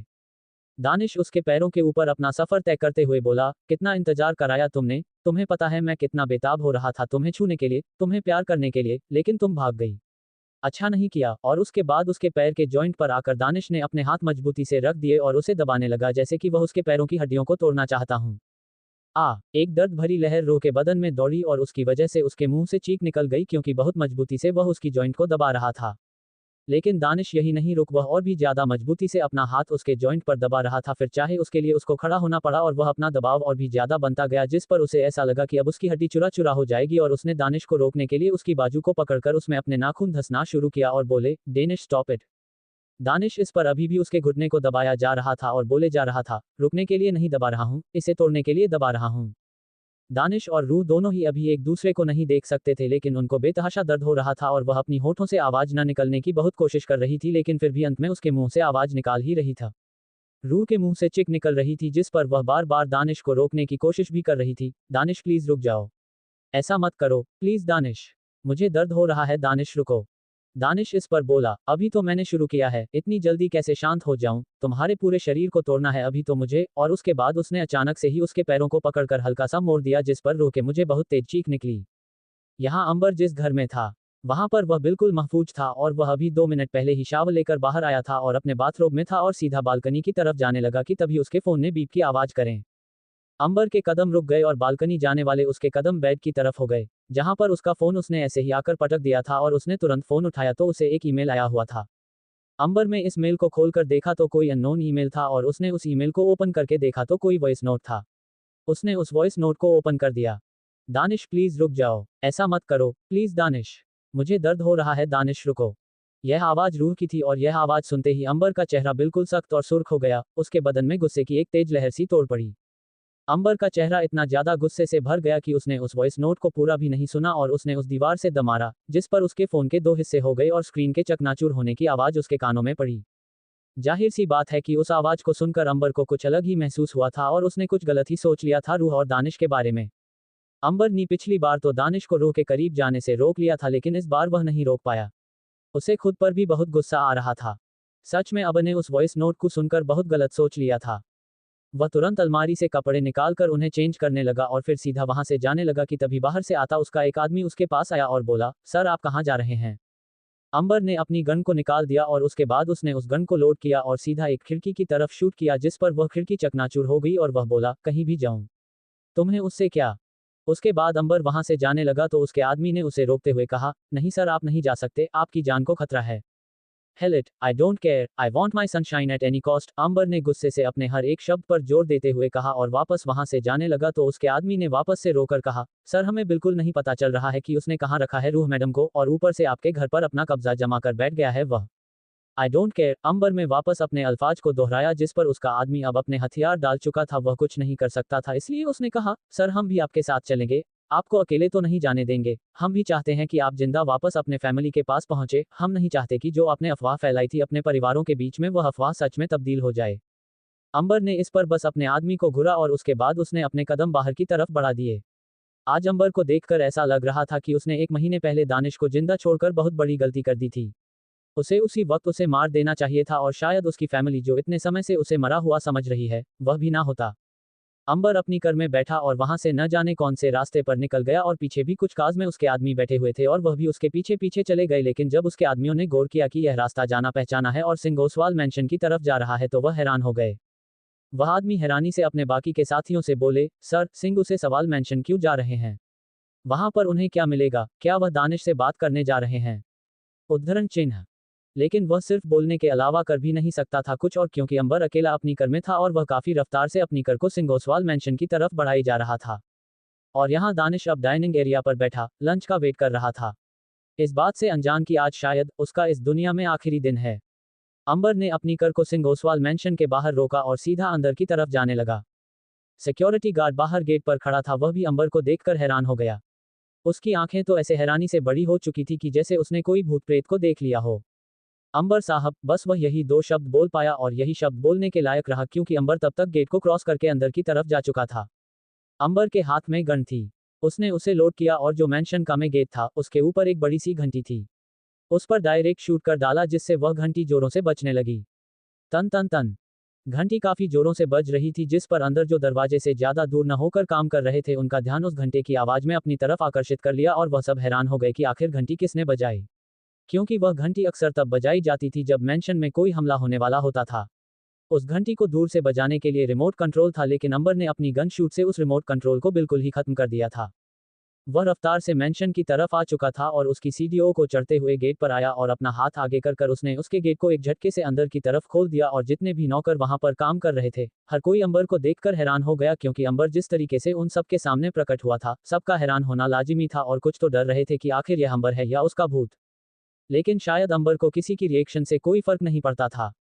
उसे कोई फर्क नहीं पड़ता था कि लोग उसे देखकर भूत समझे या उसका कोई नाटक, वह बस अब दानिश का गला घोटने चाहता था। दानिश इस वक्त डाइनिंग रूम के अंदर था और शांति से लंच का वेट कर रहा था, इस बात से अनजान कि तूफान अब घर के अंदर आ चुका है और अंबर वह जो सब कुछ जानता था कि उसकी फैमिली के साथ दानिश ने क्या किया है। वह ये बात का अंदाजा लगा सकता था कि या तो दानिश कमरे में होगा या तो लंच के लिए डाइनिंग एरिया की तरफ होगा, इसलिए उसने वापस अपनी गन को लोड किया और हाल के बीचों बीच जो झूमर लगा हुआ था उस पर शूट कर दिया। डायरेक्ट गोली रस्सी पर लगी जिससे वह पूरा का पूरा बड़ा सा जगमगाता हुआ झूमर जिसमें अभी बिजली नहीं चल रही थी वह एक झटके से नीचे गिरने का हुआ और नीचे गिरते ही जितने भी कांच का इस्तेमाल उसमें हुआ था वह चकनाचूर हो गए। झूमर का गिरना किसी बड़े धमाके से कम नहीं था क्योंकि झूमर वाकई काफी बड़ा था और पूरे हॉल में अब कांच के ही टुकड़े टुकड़े थे। ठीक से पैर रखने तक की जगह नहीं थी और जहां इस वक्त अंबार खड़ा था उसके आसपास भी कांच के काफी टुकड़े थे और अगर कोई नंगे पैर वहां आ जाए तो उसके पैरों में कांच चुभनता था। दानिश भी अचानक से कांच के देर के चकनाचूर होने की आवाज सुनकर हैरान हो गया और एक डर की लहर उसके पूरे बदन में दौड़ पड़े और उसकी आंखें पूरे डाइनिंग रूम में भटकते हुए इधर उधर देखने लगी कि आखिर डाइनिंग रूम में क्या गिरा है। लेकिन डाइनिंग रूम बिल्कुल सही सलामत था, वहां किसी भी चीज को कोई नुकसान नहीं पहुंचा था कि तभी अचानक से उसे कुछ गिरने की आवाज आई थी हाल में से। उसे समझ आ गया था जो भी तोड़फोड़ हो रही है वह बाहर की तरफ हो रही है और यहाँ अंबर ने बाहर जितनी भी पेंटिंग दीवार पर लगी थी उन पर गोली चलानी शुरू कर दी और जब उसकी गोलियां खत्म हुई तो उसने बंदूक में और गोलियां डालें और वापस शूट करने को हुआ। ऐसा लग रहा था कि आज अमर रुकने नहीं वाला है और वह अपने साथ बंदूक की गोलियों को साथ लेकर आया है जैसे कि उसे बहुत जरूरत होने वाली है। यहाँ दानिश ने रूह को उसी के कमरे में बंद किया हुआ था लेकिन वह उस कमरे से जा नहीं सकती थी क्योंकि बाहर से कमरे को लॉक लगाया हुआ था और साथ के साथ दानिश ने रूह को बेड के सिरहाने से बांध दिया था रस्सी के जरिए ताकि वह हल ना सके। लेकिन जब उसके कानों में गन शॉट की आवाज गई तो वह हैरान हो गई। खिड़की खुली हुई थी जिस वजह से वह साउंड खूब कमरा होने के बावजूद भी बाहर की आए आवाज को सुन सकती थी और उसे घबराहट होने लगे कि आखिर गन शॉट की आवाज क्यों आ रही है। और वह वापस वहां से जाने को हुई लेकिन वह उसके हाथों में बंधी हुई रस्सियां जो काफी कसकर बंधी हुई थी वह उसे वहां से ना हिले पर मजबूर कर रही थी। खोलो मुझे, हेल्प, मुझे बाहर जाना है, खोलो मुझे, खोलो। लेकिन शायद उसकी चिल्लाने की आवाज सुनने वाला कोई भी इस वक्त वहां मौजूद नहीं था। रो के काफी देर तक चिल्लाती रही लेकिन उसकी आवाज को सुनने वाला कोई नहीं था, इसलिए वह थक कर वापस बेड पर बैठ गई और अब उसकी आंखों से आंसू निकलने लगी जिसको उसने न जाने कितने समय से अपनी उन आंखों में रोक रखा था और वह खुद से बोली, आप कहाँ हैं मिस्टर हेवन? प्लीज मुझे बचा लीजिए, मैं नहीं लड़ सकती इस इंसान से, प्लीज जल्दी आइए। उसके बाद उसने अपने दूसरे हाथ, जो कि आजाद था, उसे अपने उस घुटने को पकड़ा जिसको लगभग दानिश ने जख्मी कर दिया था। वह रेड हो चुका था। रूह ने अपना हाथ वहां से हटाया और दूसरे हाथ की रस्सी को खोलने की कोशिश करने लगी, लेकिन दानिश ने न जाने कौन सी ट्रिक से वह रस्सी बांधी थी कि वह कोशिश बहुत कर रही थी, लेकिन वह रस्सी का सिरहा ढीली हुई नहीं रहा था। वह जितना रस्सी के एक कोने को पकड़कर खोलने की कोशिश करती, वह सिरहा और भी ज्यादा टाइट होता है। कलाई रेड हो गई थी और बहुत ही ज्यादा दर्द कर रही थी। अब रूह इंतजार करने के अलावा और कुछ भी नहीं कर सकती थी। वह शांति से बैठ गई। यहाँ दानिश डाइनिंग रूम से बाहर आ गया और जैसे ही उसने गुस्से से बलबलाते हुए अंबर को देखा, उसके चेहरे पर एक सुकून भरी मुस्कान आ गई, जैसे उसे पता था कि अंबर अपने बिल से निकलकर उसके पास जरूर आ जाएगा। जैसे ही अंबर ने दानिश को देखा, उसने बिना कुछ सोचे समझे उसकी तरफ गन को पॉइंट कर दिया और जैसे ही ट्रिगर को दबाने को हुआ, दानिश ने कहा, ध्यान से मिस्टर अंबर सिंह ओसवाल, क्योंकि अगर मुझे यहाँ पर कुछ हुआ तो वहाँ तुम्हारी सनशाइन, तुम्हारी रूह, उसे बहुत तकलीफ हो जाएगी। अंबर ने गन को नीचे कर दिया और चलकर उसके पास आया और उसकी कॉलर पकड़कर उसके मुंह पर एक जोरदार घूंसा मारा, जिस पर दानिश नीचे गिर गया और जो शॉल उसने लपेट रखा था अपने हाथ पर, वह उससे दूर हो गया और अब उसका सिर्फ एक हाथ जिससे वह अपना काम करता था और दूसरा हाथ जो कि उसने नकली लगवा लिया था, वह दिख रहा था। अंबर का उस वक्त मन तो कर रहा था कि दानिश का वह असली और नकली दोनों हाथों को उसके शरीर से अलग कर दे। दानिश अपने उल्टे हाथ पर ज्यादा जोर नहीं दे सकता था, इसलिए उसने सीधे हाथ का सहारा लिया और उसे जमीन पर रखा और ठीक से खड़ा हो गया और बोला, मैंने एक बात बोली, तुमने अपनी गन को नीचे कर दिया। कमाल है, बहुत प्यार करते हो शायद उस लड़की से, होना भी चाहिए, आखिर करोड़ों रुपए अपने मुंह पर लेकर बैठी हुई है। वाह, सही है बेटा, सही है, करोड़ों के लालच में अच्छा खासा कमजोर आदमी भी ताकतवर हो जाता है।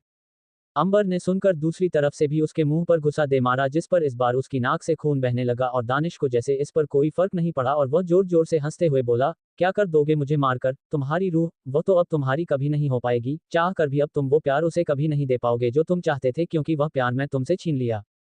दानिश इस पर जोर जोर से हंसने लगा और खुद को संभालते हुए सोफे पर आ गया और बोला, जिस्मानी तौर पर मैंने तुमसे तुम्हारी रूह को छीन लिया। अंबर ने इस पर गुस्से से कहा, खोखले होते हैं वह लोग जो सोचते हैं कि जिस्मानी तौर पर ही रिश्ता पक्का होता है। जोड़े आपस में खुश नहीं रहते हैं, गाली खाने लायक होते हैं वह लोग सोचते हैं कि अगर जिस्म नहीं मिला तो उनका प्यार सच्चा नहीं होता है। और मुझे अगर जिंदगी में आगे चलकर कभी रूह का जिस्म ना भी ना मिला तो भी मुझे कोई परवाह नहीं, मुझे सिर्फ उसका जिंदा रहना, सिर्फ उसी से फर्क पड़ता है और किसी चीज से नहीं। अगर मुझे उसके शरीर पर हल्की सी भी खरोच नजर आई ना दानिश, तो तू सोच नहीं सकता कि मैं तेरे साथ क्या करूंगा। सोचा था आसान मौत दूंगा क्योंकि तुझसे तेरा एक हाथ छिन चुका हूं, लेकिन अब मन करता है कि तेरे शरीर के टुकड़े टुकड़े कर डालूं। दानिश उस पर हंसने लगा और वह बोले, तो करो ना मेरे जिस्म के टुकड़े, मैंने कब तुम्हें रोका है। अगर हिम्मत है मेरे पास आकर मेरे जिस्म को छूने तक की भी, तो आओ और करो मेरे बदन के टुकड़े। अंबर उसकी तरफ कदम बढ़ने लगा कि तभी पीछे से दानिश के किसी एक आदमी की आवाज आई, अगर आपने अपने कदम मेरे मालिक के सामने बढ़ाई तो जहां आपकी माशूका है, वह कमरा अभी के अभी ब्लास्ट हो जाएगा। अमर के कदम इस पर रुक गया और उसने पलट पर उस आदमी को देखा जिसके हाथ में एक रिमोट कंट्रोल था और वह बोला, अगर आपने मेरे मालिक को छुआ भी तो मैं ये रेड बटन दबा दूंगा और वह कमरा एक पल में धूल मिट्टी में बदल जाएगा और उस कमरे में मौजूद आपकी मोहब्बत भी। दानिश शायद अब इसके बाद अंबर के चेहरे पर घबराहट देखना चाहता था, जिसे देखने में वो बिल्कुल भी पास नहीं हुआ क्योंकि अंबर के चेहरे पर गुस्सा आ गया था और उसको दानिश को वहीं छोड़ना पड़ा था और वह सीढ़ियों से होते हुए फर्स्ट फ्लोर पर आ गया था और वहां के हर एक रूम को चेक करने लगा था। उसने अपना कमरा भी चेक किया लेकिन उस कमरे में कोई नहीं था। उसके बाद उसकी नज़र रूह के कमरे की तरफ गई जो कि इस वक्त बंद था और उसने उसका नोक घूमकर उसे खोलने की कोशिश करें, लेकिन वह कमरा बंद था, वह खुल नहीं रहा था। कमरा अंदर से बंद था लेकिन अंदर बैठी रूह को लग रहा था कि कमरा बाहर से बंद है। दरवाजे पर हल्की सी हलचल महसूस होते देखा रूह घबरा गई और खड़ी होकर उस तरफ जाने लगी, लेकिन वह रस्सी उसका साथ ही नहीं दे रही थी। रूह चिल्लाई, खोलो मुझे, मुझे आज़ाद करो प्लीज, दरवाजा खोल दो। बाहर अंबर के कानों में उसकी आवाज चली गई, खिड़की खुली होने की वजह से, इसलिए उसने भी कहा, रूह दरवाजा खोलो, कमरा अंदर से बंद है। अंबर की आवाज सुनकर तो जैसे रूह के सांस में सांस आए और वह वापस चलने को हुई, लेकिन असमर्थ थी क्योंकि रस्सी काफी मजबूती से बंधी हुई थी और वह जितना आगे की तरफ जाती रस्सी का सिरहा और भी ज्यादा कसता जाता और उसके मुंह से चीख निकलती। जैसे ही उसके शरीर में दर्द की लहर उठती और वह बोली, मैं नहीं आ पा रही हूँ गेट के पास और कमरा तो बाहर से बंद करके गया था, दानिश खोलिए आप प्लीज दरवाजा। अंबर गेट को अपने कंधे से अब खोलने की कोशिश कर रहा था लेकिन वह खुल नहीं रहा था और अब उसे खुद की ही इस इन्वेस्टमेंट पर गुस्सा आ रहा था क्योंकि घर को मॉडिफाई करवाने का प्लान उसका खुद का था। वरना जब वह 15 साल से पहले उम्र में था तो कमरे का गेट बहुत नॉर्मल था, अगर उसे हिम्मत लगाकर खोलने की कोशिश करें तो वह खुल जाता था। लेकिन इतना ज्यादा साइंस लगाकर इतना मॉडिफाई करके हर कमरों को बनवाने का आइडिया उसका खुद का था और अब खुद के ही प्लान पर उसे गुस्सा आ रहा था। उसे बहुत अच्छे से याद था कि इंटीरियर जिसने पूरे घर को डिजाइन किया था क्या कहा था कि कितनी भी कोशिश करो लेकिन कमरे के दरवाजे तोड़े नहीं जा सकते। उस वक्त सबको ये बात अच्छी लगी थी क्योंकि अगर गलती से चोर भी आ जाए मेंशन में तो उनके लिए कोई कमरा खोलने मुश्किल था, लेकिन अब अंबर को गुस्सा आ रहा था खुद की ही सोच पर कि कभी इमरजेंसी में ये हरकत उन्हें भी करनी पड़ सकती थी और इस बात का ख्याल उसे, मयूर या किसी को भी नहीं आया था। अंबर बोला, रू कोशिश करो, आकर दरवाजा खोलो ना, तुम वहां पर क्यों बैठी हुई हो। रूह इस पर लाचारी से बोली, पर मेरे अंदर हिम्मत नहीं हो रही है कि मैं वहां तक आ जाऊं। और कहने के बाद उसने अपने उस हाथ को देखा चुकी बंधा हुआ था और यहाँ उसकी लाइन सुनते ही अंबर जैसे रुक गया और उसे वह वॉइस नोट याद आने लगा और उसके बाद उसमें गुस्से की एक और लहर दौड़ पड़ी। शायद ये गुस्सा इतना ज्यादा था कि ज्वालामुखी को भी रोक सके या उसे फटने पर मजबूर कर सके और इस बार अंबर ने पूरा जोर लगाया और जितनी भी हिम्मत को इकट्ठा कर सकता था उस हिम्मत को इकट्ठा कर कर उसने दरवाजे पर जोर से लात मार दी जिस पर वह दरवाजा का हैंडल टूट गया। हैंडल टूट गया मतलब अब दरवाजा भी खुल जाएगा और अंबर ने बस अपने हाथ को रखकर थोड़ा प्रेस किया दरवाजे को और वह दरवाजा खुल गया और वह बिल्कुल अंदर आ गया। अंदर अंधेरा था, बस साइड लैंप चला हुआ था जिस पर रूह खुद को देख सकती थी, लेकिन लैंप से जगमगाता हुआ रूह का चेहरा अंबर देख सकता था और उसने अपनी गर्दन उसी तरफ करी और उसने रूह का हाथ रस्सी से बंधा हुआ देखा और उसके घुटने को भी देखा जो कि इस वक्त लाल हो चुका था। अंबर ने जल्दी से लाइट्स को ऑन किया और उसके पास गया और रूह ने भी उसका चेहरा देखा। रूह का चेहरा इस वक्त आंसुओं से भीगा हुआ था और वह अपनी उन भीगी पलकों से उसे देख रही थी और जैसे ही वह उसके पास आया उसने दूसरे हाथ से अबा को केसकर गले लगा लिया। कुछ पल के लिए अंबर भी थम गया और उसी की बाहों में रहा और उसे कसकर पकड़ लिया और गलती से ही सही लेकिन अंबर का पर गलती से और के घुटने पर जा टपकाया जिस पर बेतहासा दर्द रूह की बॉडी में हुआ और उसके मुंह से चीख निकल गई लेकिन जहां अंबर को ऐसा लगा कि शायद उसने ज्यादा कसकर रूह की बॉडी को पकड़ लिया है और दानिश की हुई हरकत की वजह से उसे पेन हुआ है। अंबर तुरंत उसे दूर हुआ और बोला, तुम उठ क्यों नहीं पा रही थी, और फिर उसे खुद के ही सवाल पर गुस्सा आया कि आखिर वह क्या बकवास सवाल कर रहा है। लेकिन उन्होंने अपना हाथ दिखाते हुए कहा, वह दानिश ने मेरा हाथ बांध दिया, ये खुल ही नहीं रहा मुझसे। अंबर ने उस रस्सी को देखा और उसे खोलने की कोशिश करने लगा लेकिन वह रस्सी थी कि खुलने का नाम ही नहीं ले रही थी और ही ज्यादा टाइट होती जा रही थी, इसीलिए अंबर में ड्रॉर से एक नाइफ निकाला और उस नाइफ से उस रस्सी को काट डाला। रो को नहीं पता था कि ड्रॉर में नाइफ भी है इसीलिए शायद अगर उसे पता होता तो वह पहले ही रस्सी को काट देती। अंबर ने उसके हाथों को आजाद किया और बोला, चलो, और उसके बाद उसका हाथ पकड़कर वहां से जाने लगा लेकिन घुटने का दर्द इतना ज्यादा खतरनाक दिया था दानिश ने उसे कि उससे एक कदम भी नहीं चला गया और वह वापस बेड पर चीखते हुए बैठ गई और अपने पैर को पकड़ते हुए बोली, मैं नहीं चल पाऊंगी। अंबर इस पर वापस रुक गया और रो को देखने लगा और उसके चेहरे पर आए दर्द को भी और अंबर को और भी ज्यादा गुस्सा आ रहा था। वह सच में बहुत ज्यादा गलत सोच चुका था दानिश के बारे में। उसे सच में लग रहा था उस वॉइस नोट को सुनकर कि दानिश ने जबरदस्ती की कोशिश की रूह के साथ और इस बार वह उसे बचाने में नाकामयाब रहा और उसे खुद पर भी बहुत गुस्सा आ रहा था। रूह को उसके घुटने में दर्द हो रहा था और उसके चेहरे का दर्द साफ बता रहा था कि वह दर्द कितना असहनीय था। अंबर ने कुछ पल रुककर गहरी गहरी सांस मिली और उसके बाद उसके पास जाकर उसे अपनी बाहों में उठा लिया जिस पर रूह के हाथ अपने आप उसके कंधे पर आकर दब गए और उसके बाद अंबर शांति से उसे अपने साथ कमरे से बाहर ले गया और जैसे ही सीढ़ियों से उतरकर नीचे आया उसका आदमी तुरंत उसके पास आया और बोला, सर, वो दानिश भाग गया है। अंबर रुके नहीं, वह आगे बढ़ते हुए ही बोला, जानता हूं, एक भरघोड़ा इंसान सिर्फ भाग सकता है, रुक कर लड़ नहीं सकता। अंबर के चेहरे की एक्सप्रेशन काफी नॉर्मल थे, जैसे उसे कोई फर्क ही नहीं पड़ता हो कि दानिश भाग गया है और यही बात उसका आदमी नहीं समझ पाया क्योंकि जिस तरीके से गुस्से में दनदनता हुआ अंबर सिंह ओसवाल मेंशन आया था, देखकर लग ही नहीं रहा था कि आज दानिश किसी भी कीमत पर अंबर के गुस्से से बच सकता है। हर कोई उसके गुस्से को देखकर यही कहता कि दानिश का आज इस दुनिया में आखिरी दिन है। अब जाकर रूह को रियलाइज हुआ कि वह किसी और जगह नहीं बल्कि सिंह ओसवाल मेंशन ही था और जब अंबर उसे लेकर बाहर जा रहा था तो रूह ने उसे सवाल किया, आप मुझे बाहर क्यों लेकर जा रहे हैं? अंदर होंगे ना सारे लोग, अब जब हम घर आ गए हैं तो घर पर रुकते हैं ना, बाहर क्यों जाते हैं? अंबर ने उसकी बात सुन ली लेकिन वह रुका नहीं बल्कि अपने कदम आगे की तरफ बढ़ते हुए बोला, क्या तुम्हें लगता है कि दानिश के होते हुए हमारी फैमिली यहाँ हो सकती है? रूह को समझ में नहीं आया तो उसने सवाल किया, आपके कहने का मतलब क्या है? हमारी फैमिली तो यही होगी ना, और कहाँ जाएगी? अंबर इस बार कुछ नहीं बोला और शांति से उसे लेकर कर में बैठ गया और ड्राइवर ने चाबी को कर में लगाया और उसे स्टार्ट कर दिया। अंबर जिस कर में आया था वह कार वो वहीं छोड़ गया और अपने आदमी की एक कर को लेकर वहां से चला गया जिस कर में पहले से एक ड्राइवर बाहर मौजूद था। अंबर तो रूह को लेकर वहां से चला गया, लेकिन उसके सारे आदमी अभी भी वही थे और वह हैरान थे कि अंबर ने कर क्यों बदल दी और वह उनकी कर लेकर क्यों गया है कि तभी उनमें से एक आदमी जो कि उनमें से शायद अंबर का कुछ ज्यादा ही खास था, उसके फोन पर मैसेज आया। उसमें अंबर का एक मैसेज आया हुआ था जिसे पढ़कर उसे समझ आ गया कि आखिर अंबर ने क्यों अपनी कर को वहीं छोड़ दिया। उस आदमी के साथ खड़ा एक आदमी ने सवाल किया, अब क्या हम अंबर सर की कर को लेकर जाएंगे? उस आदमी ने अपना फोन अपनी जेब में रख लिया और बोला, पागल हो गए हो क्या? मरना है क्या जो उस कर को हाथ लगाना है और शौक लग रहा है ज्यादा मरने का तो जाकर उस कर में बैठ जाओ। उसके बाद वह सबसे बोला, बाकी की काज में एडजस्ट हो जाओ सारे के सारे। वह सारे के सारे बाकी की कार में जाकर बैठ गए और बस 5 मिनट की दूरी पर ही गए थे कि तभी मैंशन में एक जोर का धमाका हुआ और सबकी कार रुक गई। हर कोई हैरान हो गया सिवाय उस आदमी को देखकर जिसके फोन पर मैसेज आया था। वह शांति से खड़ा था और सब ये देखकर हैरान हो गई कि जिस कर में अंबर यहाँ आया था वह कर अब पूरी तरीके से चकनाचूर हो चुकी थी। वह आदमी भी सोच रहा था कि आखिर अंबर को कैसे पता चला कि दानिश ने उसे कर में बम रखवा दिया है। लेकिन शायद वह भूल रहा था कि यह हाई क्वालिटी की आईक्यू रखने वाला इंसान सब कुछ पहले से ही समझ जाता है। इसीलिए उसने अपने आदमी की कर लेना ज्यादा जरूरी समझा और उसने हिदायत दी थी मैसेज में कि उसका कोई भी आदमी उस कार को छुएगा भी नहीं, क्योंकि अगर उस कर के हैंडल को घूमे भी तो भी समय से पहले बम फट सकता था। सबको समझ आ गया था, इसलिए वह वापस कर में बैठे और वहां से चले गए।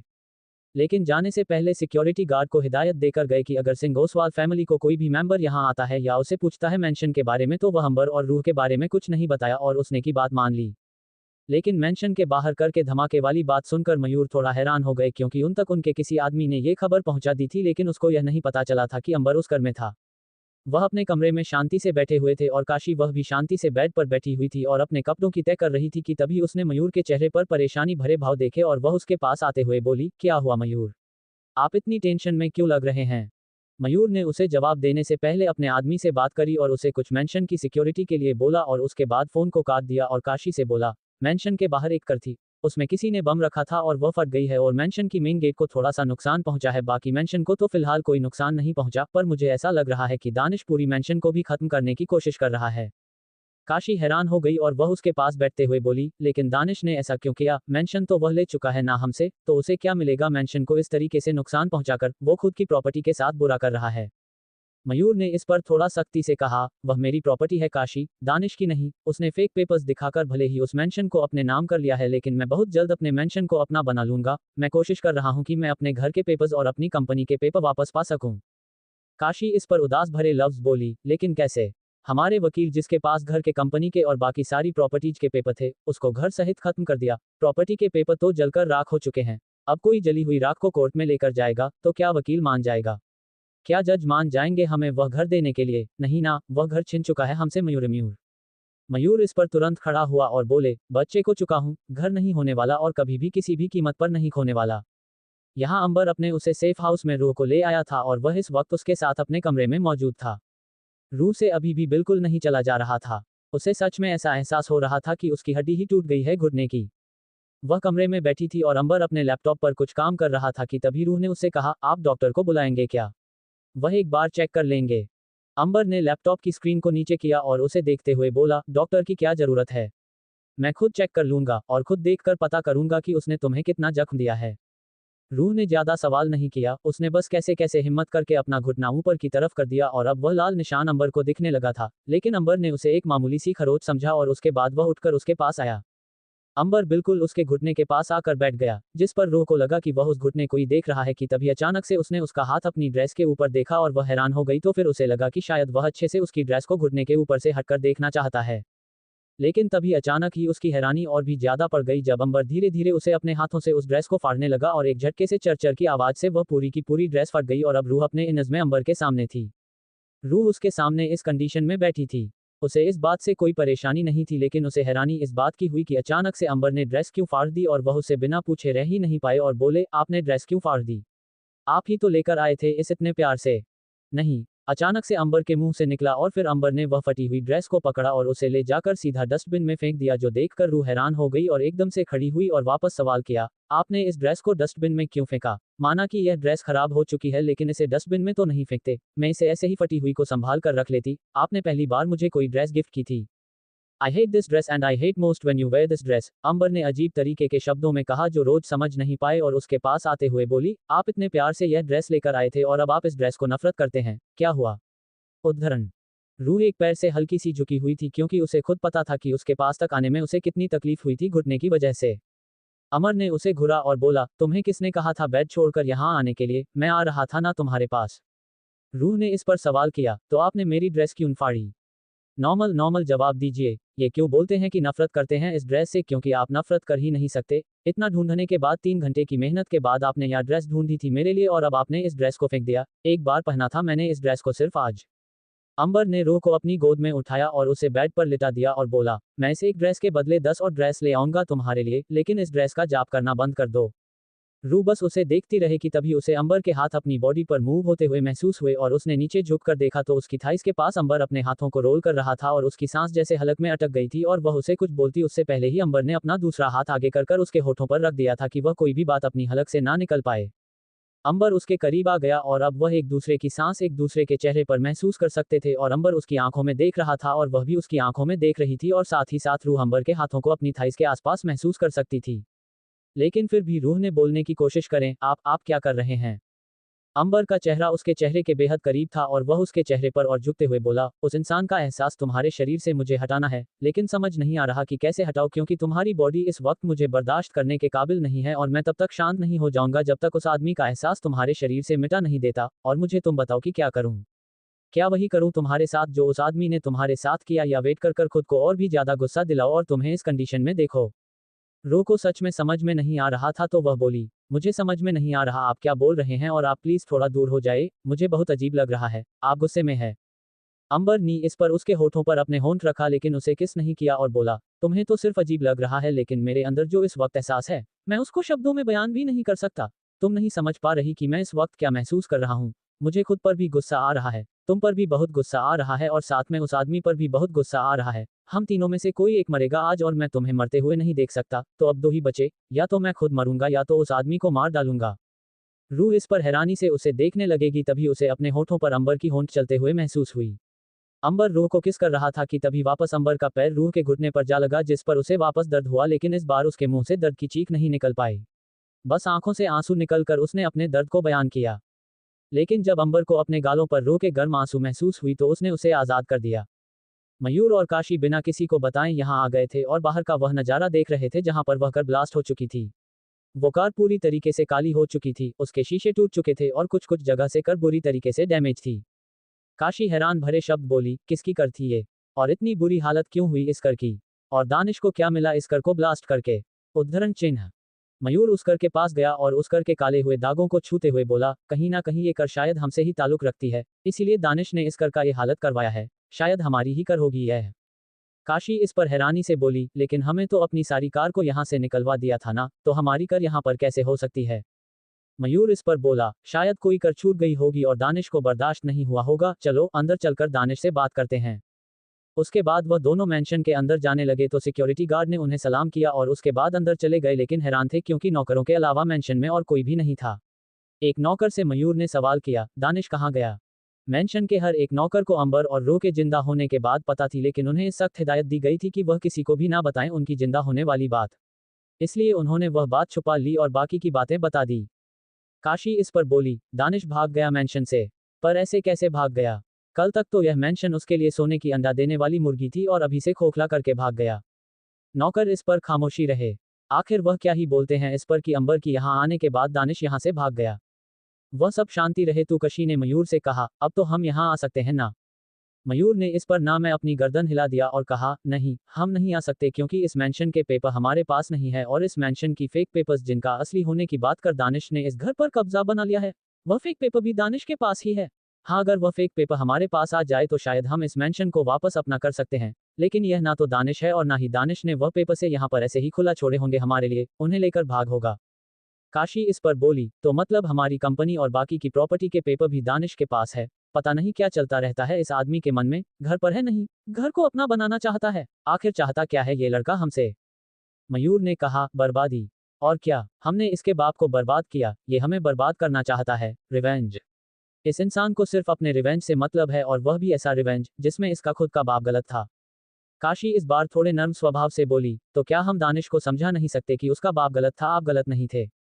ये सुनकर मयूर के चेहरे पर एक टेढ़ी मुस्कान आ गई और उसने काशी को देखा और बोले, अगर इतना आसान होता तो मैं ना जाने कब का उसे समझा चुका होता, पता नहीं दानिश का बाप उसे कौन सी पट्टी पढ़कर गया है इस दुनिया से और मुझे कोई फर्क नहीं पड़ता, उसे बदला लेना है, शौक से ले, मैं भी पीछे नहीं हटने वाला।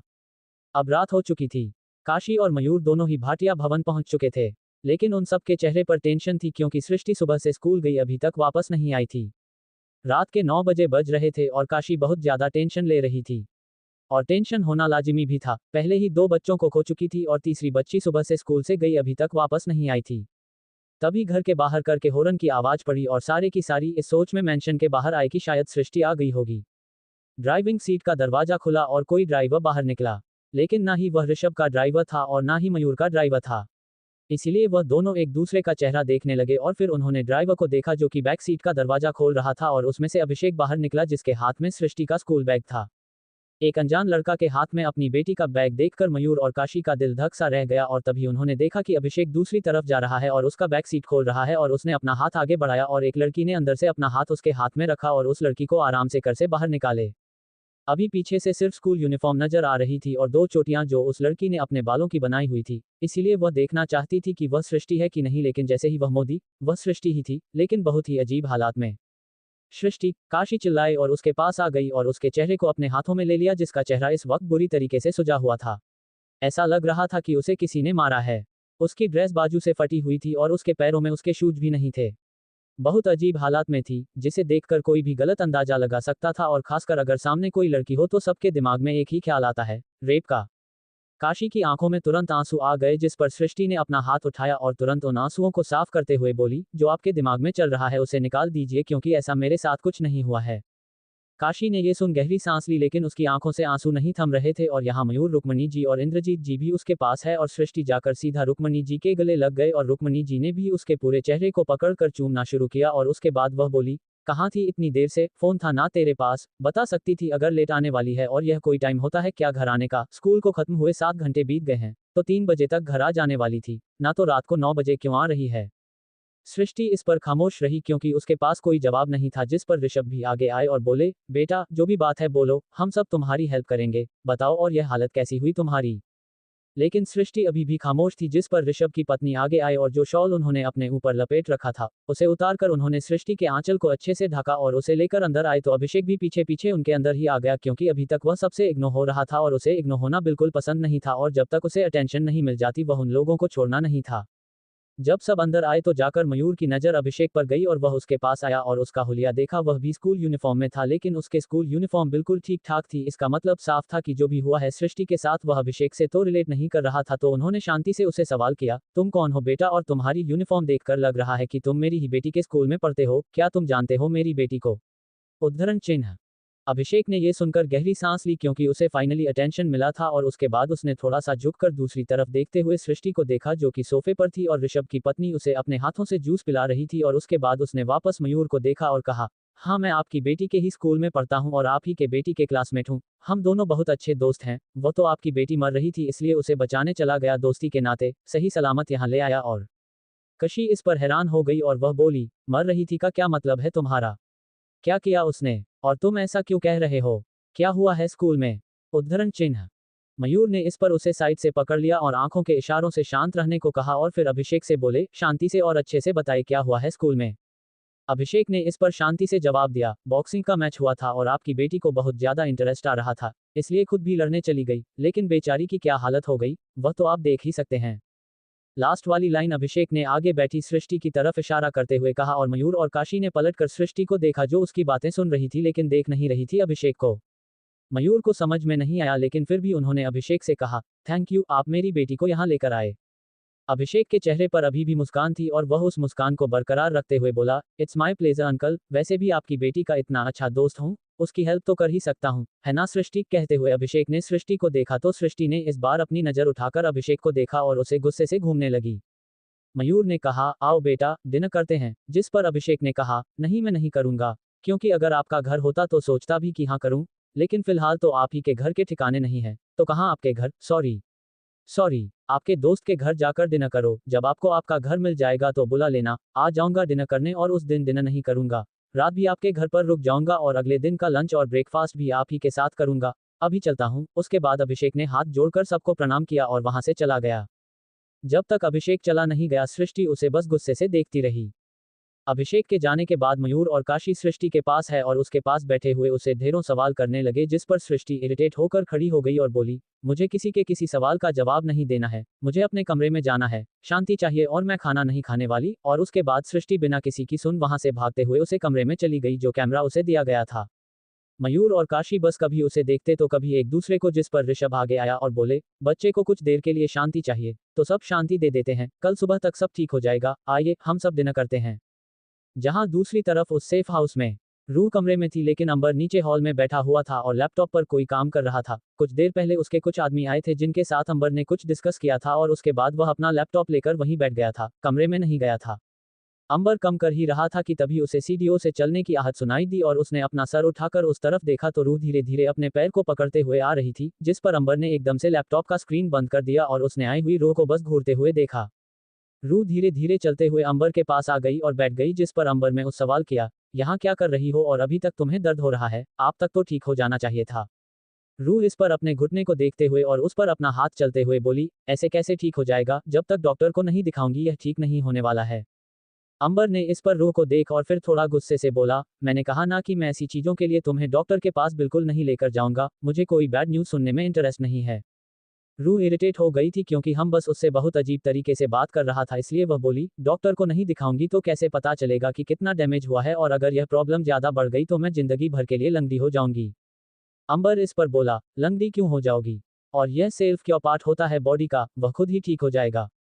रूह को समझ नहीं आया तो वो बोली, सेल्फ कंस्ट्रक्शन पार्ट। लेकिन घुटना सेल्फ कंस्ट्रक्शन पार्ट कब से होने लगा। अंबर हैरानी से उसे देखने लगा तो रूह ने कहा, ऐसे मत देखिए और बताइए कि घुटना सेल्फ कंस्ट्रक्शन पार्ट कब से हो गया। अंबर हैरानी से बोला, तुम्हारे घुटने में दर्द हो रहा है। हाँ, रूह ने नॉर्मली कहा तो अंबर ने सवाल किया, तुम सुबह से घुटने के दर्द की वजह से तो रही हो और चिल्ला रही हो। रूह ने इस पर भी हाँ में सर हिलाया तो अंबर वॉइस नोट के बारे में सोचने लगा, जिस पर वो बोला, दानिश ने कुछ क्या किया।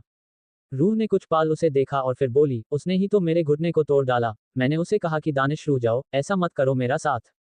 मुझे दर्द हो रहा है, मुझे तकलीफ हो रही है, लेकिन वो नहीं रुका और अपने हाथ का पूरा जोर देकर मेरे घुटने पर प्रेस कर रहा था और तब से दर्द हो रहा है। रूह का चेहरा बात करते हुए वापस दर्द में चला गया और अंबर उसे देखने लगा। रूह ने व्हाइट ओवरसाइज्ड टी शर्ट और ब्लू केपरी पहनी हुई थी जो उसकी हाइट के कारण घुटने को छुपाने में असमर्थ था। अंबर उसके उस रेडिश घुटने को देख सकता था और वो उसके पास आया और उसके पैर को ध्यान से उठाकर अपनी लैप पर रखा और घुटने को हल्के से चुने लगा और रूह को दर्द होने लगा, लेकिन वो उसे छुपाने की कोशिश में थी कि अंबर को फील न हो, लेकिन दर्द में पैर उसका हल्का हल्का मूव जा रहा था तो अंबर को एहसास हो रहा था कि वो दर्द में है। अंबर ने झुककर उसके घुटने को चूम लिया और बोला, मैं डॉक्टर को यही बुलाता ही। रूह बस मुस्कुरा कर रह गई, वो कुछ बोली नहीं। कुछ ही देर में डॉक्टर आए और उन्होंने बताया कि हड्डी नहीं टूटी है, बस हल्का सा घुटना मट गया है, सिकाई होगी तो ठीक होगा और पैर पर ज्यादा जोर नहीं देना, दैट्स इट। अंबर उसके बाद रूह को अपने रूम में ले गया और उसे सुलाकर वापस आया तो इस बार उसके दो आदमी सावधान पोजीशन में खड़े थे। अंबर सोफे पर पैर रखकर बैठ और बोला, व्हाट्स टुडे अपडेट्स। अंबर के पूछने पर उसके आदमी ने दानिश का मुंबई छोड़ना, काशी मयूर का सिंह ओसवाल मेंशन जाना, सृष्टि का स्कूल में लड़ना सब बताया। हम अंबर ने शांति से किया तो उसके एक आदमी ने कहा, सर क्या आप स्कूल में सिक्योरिटी नहीं करवा सकते। नहीं, एक टूक जवाब अंबर की तरफ से आया, जिस पर उसके आदमी एक दूसरे को देखने लगे। अंबर आगे बोला, सृष्टि को हमेशा से प्राइवेसी चाहिए थी तो उसे वो मिलेगा उसके स्कूल में, इसीलिए पिछले 6 साल से कोई सिक्योरिटी नहीं है। उसके आदमी ने सर हाँ में हिला दिया तो अंबर बोला, भाटिया भवन से अपनी सिक्योरिटी अब हटा दो। ये सुनकर सब हैरान हुए और अंबर को देखने लगे तो अंबर बोला, क्योंकि अब सामने से वार करने का टाइम आ गया है और जो कुत्ते खुद को शेर समझ बैठे हैं उन्हें बताना है कि शेर की गायब रहने पर चींटी भी खुद को शव शेर समझती है, इसीलिए वेस्ट ऑफ टाइम अब खत्म और एक्शन स्टार्ट। सुबह का वक्त, सेफ हाउस में रूम के अंदर रूह शांति से अंबर की बाहों में सो रही थी। वो अंबर से चिपकी हुई थी जैसे कोई बच्चा टेडी से चिपकता है। अंबर का एक हाथ उसके सर पर था तो एक हाथ उसकी कमर पर, जो कि साफ साफ टॉप ऊपर उठ जाने की वजह से दिख रहा था। अंबर का तभी साइड टेबल पर रख फोन बजने लगा और उसकी आंखें तुरंत खुल गई और उसने तुरंत उसे उठाया और देखा तो उसके किसी आदमी का कॉल था और उसने टाइम देखा तो सुबह के 10 बज रहे थे। अंबर ने फोन पिक किया और दूसरी तरफ से आवाज आई, सर भाटिया भवन से सिक्योरिटी हट चुकी हैं और ऋषभ भाटिया पर अब हमारी नजर है। गुड, अंबर ने कहा और उसे कुछ समझाया और फोन रख दिया। ये 20 साल का लड़का अच्छे खासे लोगों को अपनी उंगली के इशारों पर नचा सकता है। अंबर ने फोन टेबल पर रख दिया और फिर रूह को अपने ऊपर से हटाकर बेड पर लेटाया और उसे ब्लैंकेट ओढ़ाया और फिर उसके फोरहेड को किस किया और फिर उसके लिप्स को भी लाइट किस किया। फिर वो उठाकर वॉशरूम चला गया। लगभग 11 बजे के आसपास रूह की नींद खुली और उसने अपने साइड में देखा तो अंबर नहीं था तो उसने टेबल से अपना फोन उठाया और शौक हो गई टाइम देखकर। वो तुरंत किसी रैबिट की तरह बेड पर कूदी और खड़ी हो गई और टाइम देख शौक रही। वो खुद से बोली, इतना टाइम, मैं इतना लेट तक कैसे सोती रह गई और मिस्टर हेवन, उन्होंने मुझे उठाया भी नहीं। उसके बाद वो तुरंत ब्लैंकेट लंघ कर उतरी और वॉशरूम में चली गई और तैयार होकर उसने ब्लू जीन्स और रेड चिकन की कुर्ती पहनी और फिर वाली को बिना कॉम्ब किए बस जुड़ा लपेटकर क्लचर फिक्स किया और रूम से निकलकर जल्दी से नीचे आई। अंबर हॉल में नहीं था पर उसका लैपटॉप सोफे के साथ वाली टेबल पर था तो वो थोड़ा हैरान हुई। वो खुद से सवाल करती गई, मिस्टर हेवन किधर गए? कि तभी उसे अपने कुर्ती ऊपर उठती हुई और फिर अपने मखमल जैसी पिट पर गर्म हाथ महसूस हुए जो नीचे सरकते हुए जीन्स के बटन तक आए और बटन देखते ही देखते खुल गया और उंगलियां अपना सफर नीचे की ओर तय करने लगे। उंगलियों ने अपनी हरकत पेट पर पड़े उस गड्ढे पर कड़ी जिससे रूह की सांस यतम रुकी और फिर गहरी सांस ले छोड़ी जिस पर उंगलू नाभि से हटकर नीचे की ओर सड़क गई। रूह ने अपनी आंखें बंद की और 2-3 बार गहरी सांस लेकर खुद को कंट्रोल किया और अंबर का हाथ अपने पेट से हटाया और पलट जार उसे देखने लगी। अंबर का एक ही हाथ फ्री था, दूसरे हाथ में प्लेट थी और प्लेट में नाश्ता। रूह ने वो प्लेट ली, बिना कुछ बोले सोफे पर बैठ गई। अंबर उसके पास आया और उसके गोद से प्लेट हटाकर टेबल पर रख और उसकी गोद में सर रख आंख बंद कर लिया और रूह बस उसे देखती रही।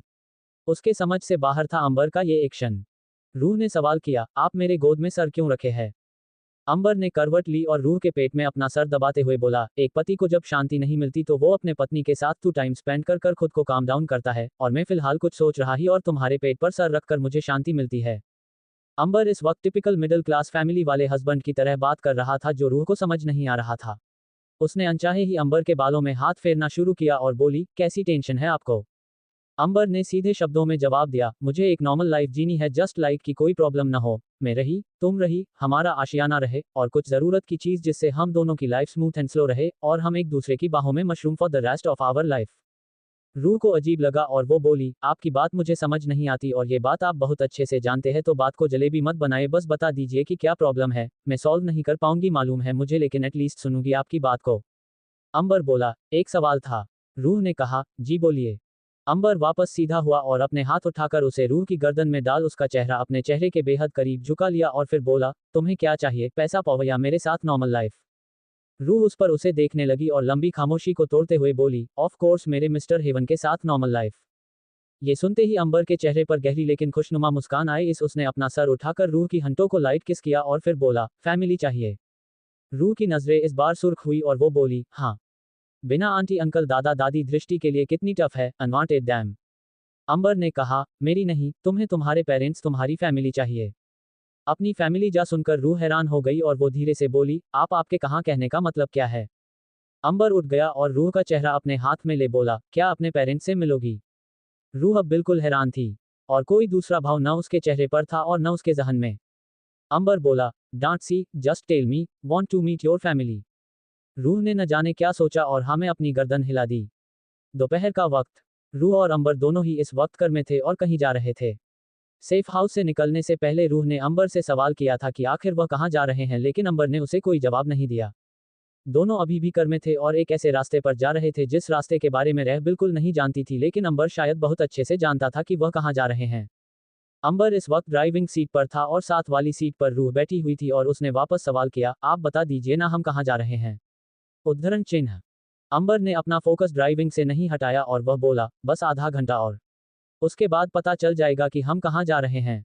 रूह ने अपने हाथ खड़े कर दिए क्योंकि उसे समझ आ गया था कि अंबर उसे नहीं बताने वाला।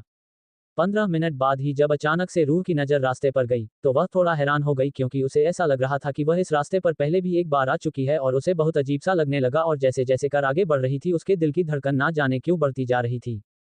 और 15 मिनट बीते और एक जगह जाकर कार रुक गई। कार से ही जब रूह ने उस जगह को देखा तो उसकी आंखें हैरानी से बड़ी हो गई और वह अंबर की तरफ मुड़कर बोली, ये जगह तो।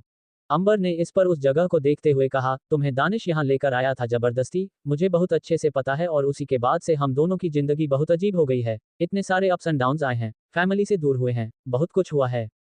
ये और कोई जगह नहीं बल्कि मित्तल मैंशन था, रूहेज का असली घर। लेकिन घर बहुत बदल गया था। उस दिन जो घर रूह ने देखा था और जो घर आज वह देख रही थी, इनमें जमीन आसमान का फर्क था। अंबर कर से उतर गया तो रूह भी उसे देखा देख कर से निकल गई और मेंशन के मेन गेट के बाहर खड़ी रही और उस घर को अच्छे से देखने लगी। कुछ नहीं, बहुत कुछ बदल गया था। पहले ये घर देखकर ऐसा लग रहा था कि सालों से कोई इस घर पर नहीं रह रहा हो, लेकिन फिलहाल घर की रौनक ऐसी थी कि ऐसा लग रहा था कि कोई इस घर से कभी गया ही ना हो।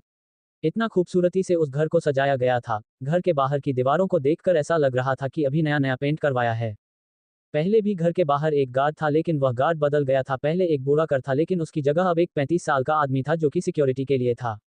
अंबर भी उस घर को अच्छे से देख रहा था और उसने रूह की कमर पर पीछे से हाथ रखा और उसे थोड़ा सा आगे करते हुए और अपनी तरफ करते हुए बोला, यहाँ खड़े नहीं रहना है, अंदर जाना है। रूह इस पर और भी ज्यादा हैरान हो गई और अंबर को देखते हुए धीरे से बोली, लेकिन अंदर क्यों जाना है, अंदर कोई भी नहीं होगा। अंबर ने वापस सामने देखा और बोला, वह हम अंदर जाकर डिसाइड कर लेंगे, अभी चलो। उसके बाद अंबर में सिक्योरिटी गार्ड से बोले, जाओ जाकर बता दो सबको कि मैं आया हूँ, उनकी अमानत को लेकर। वह सिक्योरिटी गार्ड जो अंबर को और रूह को देखकर वह बिल्कुल भी हार नहीं हुआ था, ऐसे कि जैसे वह उन दोनों को बहुत समय से जानता हो। उसने हमें अपनी गर्दन हिलाई और तुरंत अंदर की तरफ चला गया और रूह कभी सिक्योरिटी गार्ड को देखते जो जा रहा था तो कभी अंबर को देखते और फिर धीरे से खुद से ही मन में बोली, पर अंदर किसको बताना है और अमानत का क्या मतलब है? मुझे तो कुछ समझ में नहीं आ रहा है कि उनके दिमाग में चल क्या रहा है। रूह खड़े खड़े ये सब सोच ही रही थी कि तभी उसे मेंशन के अंदर से एक 40 साल की औरत और 45 साल की औरत और एक 48 साल का आदमी वहां से आते हुए नजर आया। उन तीनों के चेहरे पर बहुत ही बड़ी और प्यारी मुस्कान थी और वह तुरंत उनके पास आए और अंबर और रूह भी चलकर अब तक घर के दरवाजे तक आ चुके थे। वह औरत जिसकी उम्र 40 साल की थी, वह तुरंत भागते हुए रूह के पास आए और आते ही उसे अपने सीने से लगा लिया और उसकी आंखें गीली हो गई और जैसे ही वह उस औरत के गले से लगे अचानक से ही रूह की दिल की धड़कन है बुलेट ट्रेन से भी ज्यादा तेजी से चलने लगी और उसे एक अलग और नया एहसास होने लगा। तभी उस औरत के मुंह से जो शब्द निकले वह सुनकर तू रूह की आंखें जैसे हैरानी से बाहर ही निकलने वाली थी। वह औरत बोली, 20 साल बाद मुझे मेरी बच्ची मिल गई, अब मैं अपनी बच्ची को कभी खुद से जुदा नहीं करूंगी। ये और थी गायत्री मित्तल, रूह की असली माँ। और जो दूसरी औरत थी वह रूह की बुआ थी, शांभवी। और जो 48 साल का आदमी खड़ा था वह रूह के पिता थे, मनीष मित्तल। मनीष गायत्री के पास आए और उसके कंधे पर हाथ रखकर उसे थोड़ा सा हिम्मत दिया और गायत्री अलग हुई रूह से तो मनीष ने आगे जाकर रूह को अपने गले से लगा लिया और जैसे गायत्री के गले लगने से रूह की दिल की धड़कनें तेज हो गई थी, वैसे ही मनीष के गले लगने से भी रूह की दिल की धड़कनें बहुत तेज हो गई थी और उसकी आंखें अपने आप इस बार नम हो गई और आंसू निकलकर उसके गालों को छू गए। मनीष ने उसे अपने सीने से लगाए हुए उसके सर को थपथपाते हुए कहा, I am your father my little queen. रूह ये शब्द सुनकर हैरान रही। ऐसा लग रहा था कि आज रूह का हैरान होने वाला दिन है, क्योंकि और कोई एक्सप्रेशन तो जैसे रूह के चेहरे से खत्म ही हो गए थे। और जैसे ही मनीष जी ने उसे खुद से दूर किया, रूह ने अपने कदम थोड़े से पीछे ले लिए और अंबर के साथ जाकर खड़ी हो गई और उसके हाथ को अपने हाथ में लेकर कसकर खड़ी रही और हैरान भरी नजरों से अपने पेरेंट्स को देखने लगी। रूह ने अंबर का हाथ ऐसे पकड़ा हो जैसे कोई चीज है जो उसे अंबर से दूर करने वाली है और उसे अंबर से दूर नहीं होना था, इसलिए उसने इतना कसकर अंबर के हाथ को पकड़ा कि कुछ ही पलों में अंबर का हाथ लाल हो गया। लेकिन जो दर्द और दबावपन अंबर को महसूस हो रहा था, उसने उस चीज को अपने चेहरे पर आने नहीं दिया। बस रूह के चेहरे को देखने लगा जो कि इस वक्त अपने पेरेंट्स को ही देख रही थी। तभी अंबर ने कुछ ऐसा कहा जिस पर रूह की वह हैरान भरी नजरें अब अंबर पर जाकर टिक गई। अमर ने कहा, अपने पेरेंट्स के पास नहीं जाना। पापा पेरेंट्स, रूह अटकते अटकते बोली, जिस पर अंबर ने अपना वह हाथ रूह का हाथ से छुड़ाया और फिर रूह का दोनों हाथों को पकड़कर बोला, हाँ तुम्हारे पेरेंट्स, ये सामने तुम्हारे पेरेंट्स है। तुम्हारी माँ, तुम्हारे पापा और तुम्हारी बुआ, जो तुमसे बहुत प्यार करते हैं और पिछले 20 सालों से तुम्हारा इंतजार कर रहे हैं, लेकिन शायद उस इंतजार में तुम्हारी खुशी थी। गायत्री रूह के पास आए और उसके गालों को पकड़ते हुए बोली, मुझे तो पता भी नहीं था कि मेरी बेटी इस दुनिया में है। वह तो अंबर ने बताया कि तुम जिंदा हो, तुमने इस दुनिया में अपना कदम रखा था, तुम्हें मारा नहीं गया था। माँ, रूह के मुंह से निकला जो शब्द पता नहीं कितने समय से गायत्री सुनना चाहती थी। उसने अपने बेटे के मुंह से यह शब्द सुना, लेकिन आज जो एहसास इस एक शब्द को सुनकर उसकी पूरी बॉडी में हुआ था, शायद यह एहसास उसने उस वक्त भी अपने जहन में महसूस ना किया हो जब उसने अपनी बेटी को जन्म दिया था। गायत्री ने अपनी आंखें बंद कर ली और उसकी बात दोबारा खोली तो रूह के चेहरे पर हाथ रखकर वह बोली, अब मैं तुझे यहाँ से जाने नहीं दूंगी। और उसके बाद गायत्री ने उसका हाथ पकड़ा और उसे खींचते हुए अपने साथ उसे घर के अंदर ले गई, जिस घर के अंदर ऐसे ही खींचते हुए दानिश उसे लेकर गया था। बस फर्क इतना था कि दानिश जबरदस्ती लेकर गया था, लेकिन इस बार उसके कदम खुद ही आगे बढ़ रहे थे। मनीष जी और रूह की हुआ भी आगे बढ़ रही थी और अंबर सबसे पीछे चल रहा था और उसकी नजरें हर जगह थी। लेकिन इससे पहले कि घर की दहलीज को पार कर पाती, उससे पहले ही एक बूढ़ी औरत वहां आए और बोली, रुक जा गायत्री, पहले बच्चे की आरती उतारने दे। गायत्री ने ये सुना और खुद अंदर आ गई, लेकिन रूह को बाहर ही खड़े रहने दिया और वह औरत जो कि असल में रूह की बुआ दादी थी, वह आगे आई और उन्होंने उस थाली को गायत्री के हाथ में देते हुए कहा, इसे लो और अपनी बेटी की आरती उतारो और उसका गृह प्रवेश करो। पहली बार वह इस घर के अंदर आ रही है हमारी बेटी बनकर। गायत्री ने हाँ मैं अपनी गर्दन हिलाई और उसके बाद जैसे ही वह आरती को लेकर रूह की तरफ पलटी और रूह ने अपने कदम पीछे ले लिए और बिल्कुल अंबर से जाकर चिपक गई, जिस पर बुआ दादी बोली, घर के जमाई की भी आरती उतारना साथ में, आखिर इसका भी तो पहली बार गृह प्रवेश हो रहा है। गायत्री ने हाँ मैं अपना सर हिला दिया और उसके बाद दोनों की आरती उतारी और दोनों का ही गृह प्रवेश करवाया और दोनों ने ही साथ में सबसे पहले अपना सीधा पांव घर के अंदर रखा और दोनों घर के अंदर आए, जहां अंबर बिल्कुल रिलैक्स लग रहा था, वही रूह उन तीनों के साथ साथ पूरे घर को देख रही थी। ये घर अंबर के घर से तिगुना था, बहुत बड़ा था। उसे ऐसा लग रहा था कि शायद पूरे महाराष्ट्र का सबसे बड़ा घर यही है। रूह घर को अच्छे से देख रही थी, वहां पर राखी हर एक चीज को देख रही थी जो पहले भी देख चुकी थी, लेकिन पहले धूल मिट्टी थी और सफेद चादर थी, लेकिन अब हर एक चीज नई और चमकदार थी। भले ही सारी चीजें ठीक थी, लेकिन दिखने में बिल्कुल नई थी। तभी घर की चौथी दीवार पर बीचों बीच सीढ़ियां थी जो ऊपर की तरफ जा रही थी। उन सीढ़ियों से उतरते हुए एक 15 साल का लड़का नीचे उतर रहा था, जिसने इस वक्त शर्ट और जीन्स पहनी हुई थी। वह जैसे ही नीचे आया उसकी नज़र सामने अंबर और रूह पर गई और उसके चेहरे पर एक बड़ी सी मुस्कान आ गई और वह तुरंत उन दोनों की तरफ भाग। वह लड़का सीधा रूह के पास आकर खड़ा हो गया जिस पर वह थोड़ा घबरा गई और उसने अंबर के पीछे खुद को छुपा लिया जिस पर अंबर ने कहा, डर क्यों रही हो? आगे आओ, तुम्हारा भाई ही तो है। वह लड़का जिसका नाम शांतनु था लेकिन उसे सब प्यार से किशु बुलाते थे। शांतनु आगे आया और बोला, दीदी आप आ गए। अंबर के कहने पर रूह आगे आए और शांतनु के सामने खड़ी हो गई तो शांतनु ने तुरंत आगे बढ़कर रूह को अपने गले से लगा लिया और उसने काफी कसकर उसे पकड़ा हुआ था लेकिन रूह की सांस हलक में आ गई थी क्योंकि उसे बहुत अच्छे से पता था कि अंबर को बिल्कुल पसंद नहीं कि कोई और लड़का उसके करीब भी है और यहाँ तो सामने से शांतनु ने उसे अपने गले से लगा लिया था। रूह को डर लग रहा था और जब शांतनु ने उसे आजाद किया तो रूह ने सबसे पहले अंबर को ही देखा क्योंकि वह उसके एक्सप्रेशन को देखना चाहती थी लेकिन अंबर के एक्सप्रेशन काफी न्यूट्रल थे, देखकर लग ही नहीं रहा था कि उसे कोई फर्क पड़ा हो शांतनु का ऐसे गले लगाना। शांतनु बोला, दीदी आपको पता है आज मैंने आपका पूरा कमरा खुद से डेकोरेट किया है और बिल्कुल वैसे ही जैसे लड़कियों को पसंद है। मैंने वहां पर कोई स्पाइडर मन नहीं रखा है, कोई गेम नहीं रखा है, वहां पर सिर्फ और सिर्फ लड़कियों की और प्रिंसेस वाली चीज हैं, जैसे आपको पसंद आएंगे और मैं आपको लेकर चलता हूँ। उसके बाद शांतनु ने जल्दी से रूह का हाथ पकड़ा और उसे खींचते हुए ऊपर की तरफ लेकर जाने लगा और रूह पलटकर अंबर को देखने लगी, लेकिन अंबर उसे सिर्फ जाते हुए देख रहा था। वह उसके पीछे पीछे नहीं आया था और ना ही अंबर के चेहरे पर गुस्सा आया था कि कोई उसकी सनशाइन को उससे दूर लेकर जा रहा है। मनीष अंबर के पास आया और उसके कंधे को पकड़ते हुए बोला, थैंक यू सो मच बेटा, हमें हमारी बेटी लौट आने के लिए और मैं बहुत अच्छे से जानता हूँ कि वह तुमसे बहुत प्यार करती है लेकिन कुछ पल उसे हमें दे दो, उसके बाद हम खुद सामने से तुम्हारी शादी उससे करवा देंगे। अंबानी कोई जवाब नहीं दिया, बस वह उन सीडीओ को देख रहा था जिन सीडीओ से कुछ पल पहले ही रूस की आंखों से ओझल हो गई थी और शांतनु से लेकर चला गया था। लगभग आधे घंटे बाद रूह एक कमरे में अकेली थी। वह कमरा सच में काफी खूबसूरत और बड़ा था। जो कमरा उसे सिंह ओसवाल मैंशन में दिया गया था वह कमरा उसे बहुत बड़ा लगता था क्योंकि वह था भी बहुत बड़ा, लेकिन ये कमरा देखकर तो उसे ऐसा लग रहा था कि अंबर के घर का वह कमरा काफी छोटा था इस कमरे के मुकाबले, क्योंकि जितना बड़ा ये कमरा था ऐसे कमरे में वह 4 कमरे और बना सकती थी। शांतनु ने इस आधे घंटे में उसे बहुत सारी बातें की थी और उन्होंने सिर्फ कुछ मिनट में ही अपने भाई के साथ एक गहरा अटैचमेंट फुल कर लिया था। लेकिन स्कूल होने की वजह से वह अपना होमवर्क करने के लिए अपने कमरे में चला गया था और अब रूह अपने कमरे में अकेली थी और उसने जाकर उस कमरे में लगी एक बड़ी सी खिड़की को खोल दिया और बाहर की तरफ आगे जहां पर इस वक्त बहुत सारे गमले लगे हुए थे और उन गमले में बहुत सारे फूल थे और ऐसे ऐसे फूल थे जो कि उसने कभी शायद देख भी नहीं थे। वह रेड फ्लावर्स थे जो कि उन गमले में लगाए गए थे और उसकी खिड़की से नीचे गार्डन था जहां पर इस वक्त गार्डनिंग चल रही थी। रूह बाहर एक बहुत ही अच्छी और मजेदार हवा को महसूस कर सकती थी जो कि उसकी नाक को गुदगुदा रही थी कि तभी उसे अपने पेट पर अंबर के हाथ महसूस हुई और रूह ने अपने आप को उसकी बाहों में ढीला छोड़ दिया और एकदम से पलट गई और उसके सीने से लग गई और उसे बोली, थैंक यू सो मच, आपने मुझे मेरी फैमिली दी। उसके बाद रूह ने उस सवाल किया, लेकिन मेरी फैमिली के बारे में आपको किसने बताया? रूह अपने सवाल पूछने के बाद अंबर के चेहरे को देखने लगी और अंबर उसको देखने लगा और उसके बाद अंबर ने उसका चेहरा अपने दोनों हाथों से पकड़ा और अपने चेहरे की थोड़ा करीब लाते हुए बोला, आज का दिन और कल का दिन, बस। उसके बाद सारे सवालों के जवाब मिल जाएंगे, फिलहाल के लिए तुम अपनी फैमिली के साथ अपना हैप्पी मूवमेंट स्पेंड करो बस। रूह ने इस पर अपना सर हाँ मिला दिया और वापस नंबर के सीने से लग गई। अंबर ने भी उसे अपनी बाहों के दरमियान भर लिया। दोनों काफी देर तक ऐसे ही एक दूसरे की बाहों में बंधी रहे और उसके बाद अंबर ने उसे खुद से दूर किया और फिर एक लाइट की उसके होठों पर किया और उसके बाद उसे बोला, अब तुम बैठो, मैं जाता हूँ। रूह को समझ में नहीं आया तो उसने सवाल किया, कहाँ जा रहे हो? अंबर जो मुड़कर अब दरवाजे की तरफ जा रहा था उसने बिना मुड़े रूह को जवाब दिया, बस जा रहा हूँ। रूह को समझ में नहीं आया कि तभी उसने खुद को सांत्वना देते हुए कहा, शायद कोई काम होगा इसलिए जा रहे हैं, थोड़ी देर में वापस आ जाएंगे। उसके बाद रूह बेड पर बैठ गई और पूरे कमरे को देखने लगी। ये कमरा काफी बड़ा था और हर एक चीज को अपने हिसाब से ढालना, वहां की प्रकृति में खुद को बिठाना रूह के लिए थोड़ा सा मुश्किल था। उसे यह घर चैलेंजिंग से भरा लग रहा था। तभी उसके कमरे की दरवाजे पर दस्तक हुई और रूह ने दरवाजे पर देखा तो गायत्री जी और मनीष जी वहां पर थे और वह तुरंत उड़ गई और उनको देखने लगी तो वह दोनों अंदर आए और रूह के मुंह से निकला, आप दोनों मेरे कमरे में अचानक से कुछ हुआ है क्या? गायत्री ने इस पर रूह के चेहरे पर अपना हाथ रखा और बोली, क्या अगर कोई काम होगा तभी हम अपनी बेटी के कमरे में आएंगे, वैसे नहीं आ सकते। रूह इस पर कुछ नहीं बोल पाई लेकिन मनीष जी आगे आए और बोले, कोई बात नहीं, वैसे भी इतने समय से हमारे साथ नहीं थी तो हमारे साथ खुद को एडजस्ट करने में टाइम लगेगा, इट्स ओके बेटा, पर हमारी रिक्वेस्ट तो मान जाओगी ना?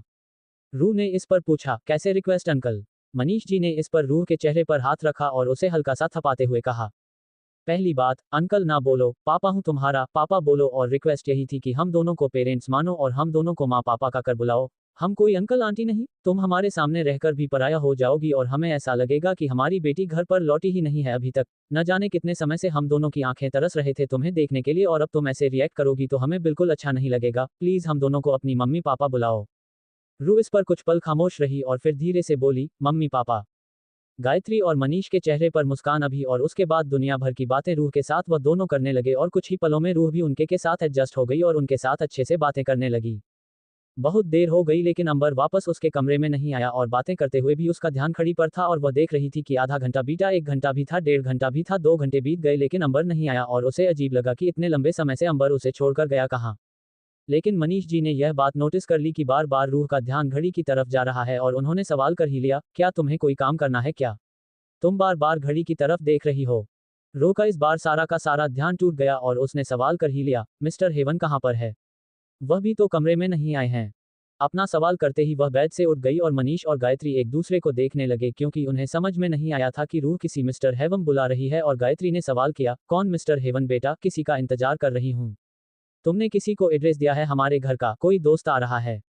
रूह ने इस बार फिर से अपनी नज़र दरवाजे की तरफ की इस इंतजार में कि अंबर आएगा लेकिन वह नहीं आया तो रूह ने गायत्री से कहा, नहीं मम्मी, मतलब जो आए थे मिस्टर अमर सिंह ओसवाल, वह कहीं नहीं दिख रहे हैं 2 घंटे से, मैं उनका इंतजार कर रही हूँ, वह अभी तक कमरे में नहीं आए।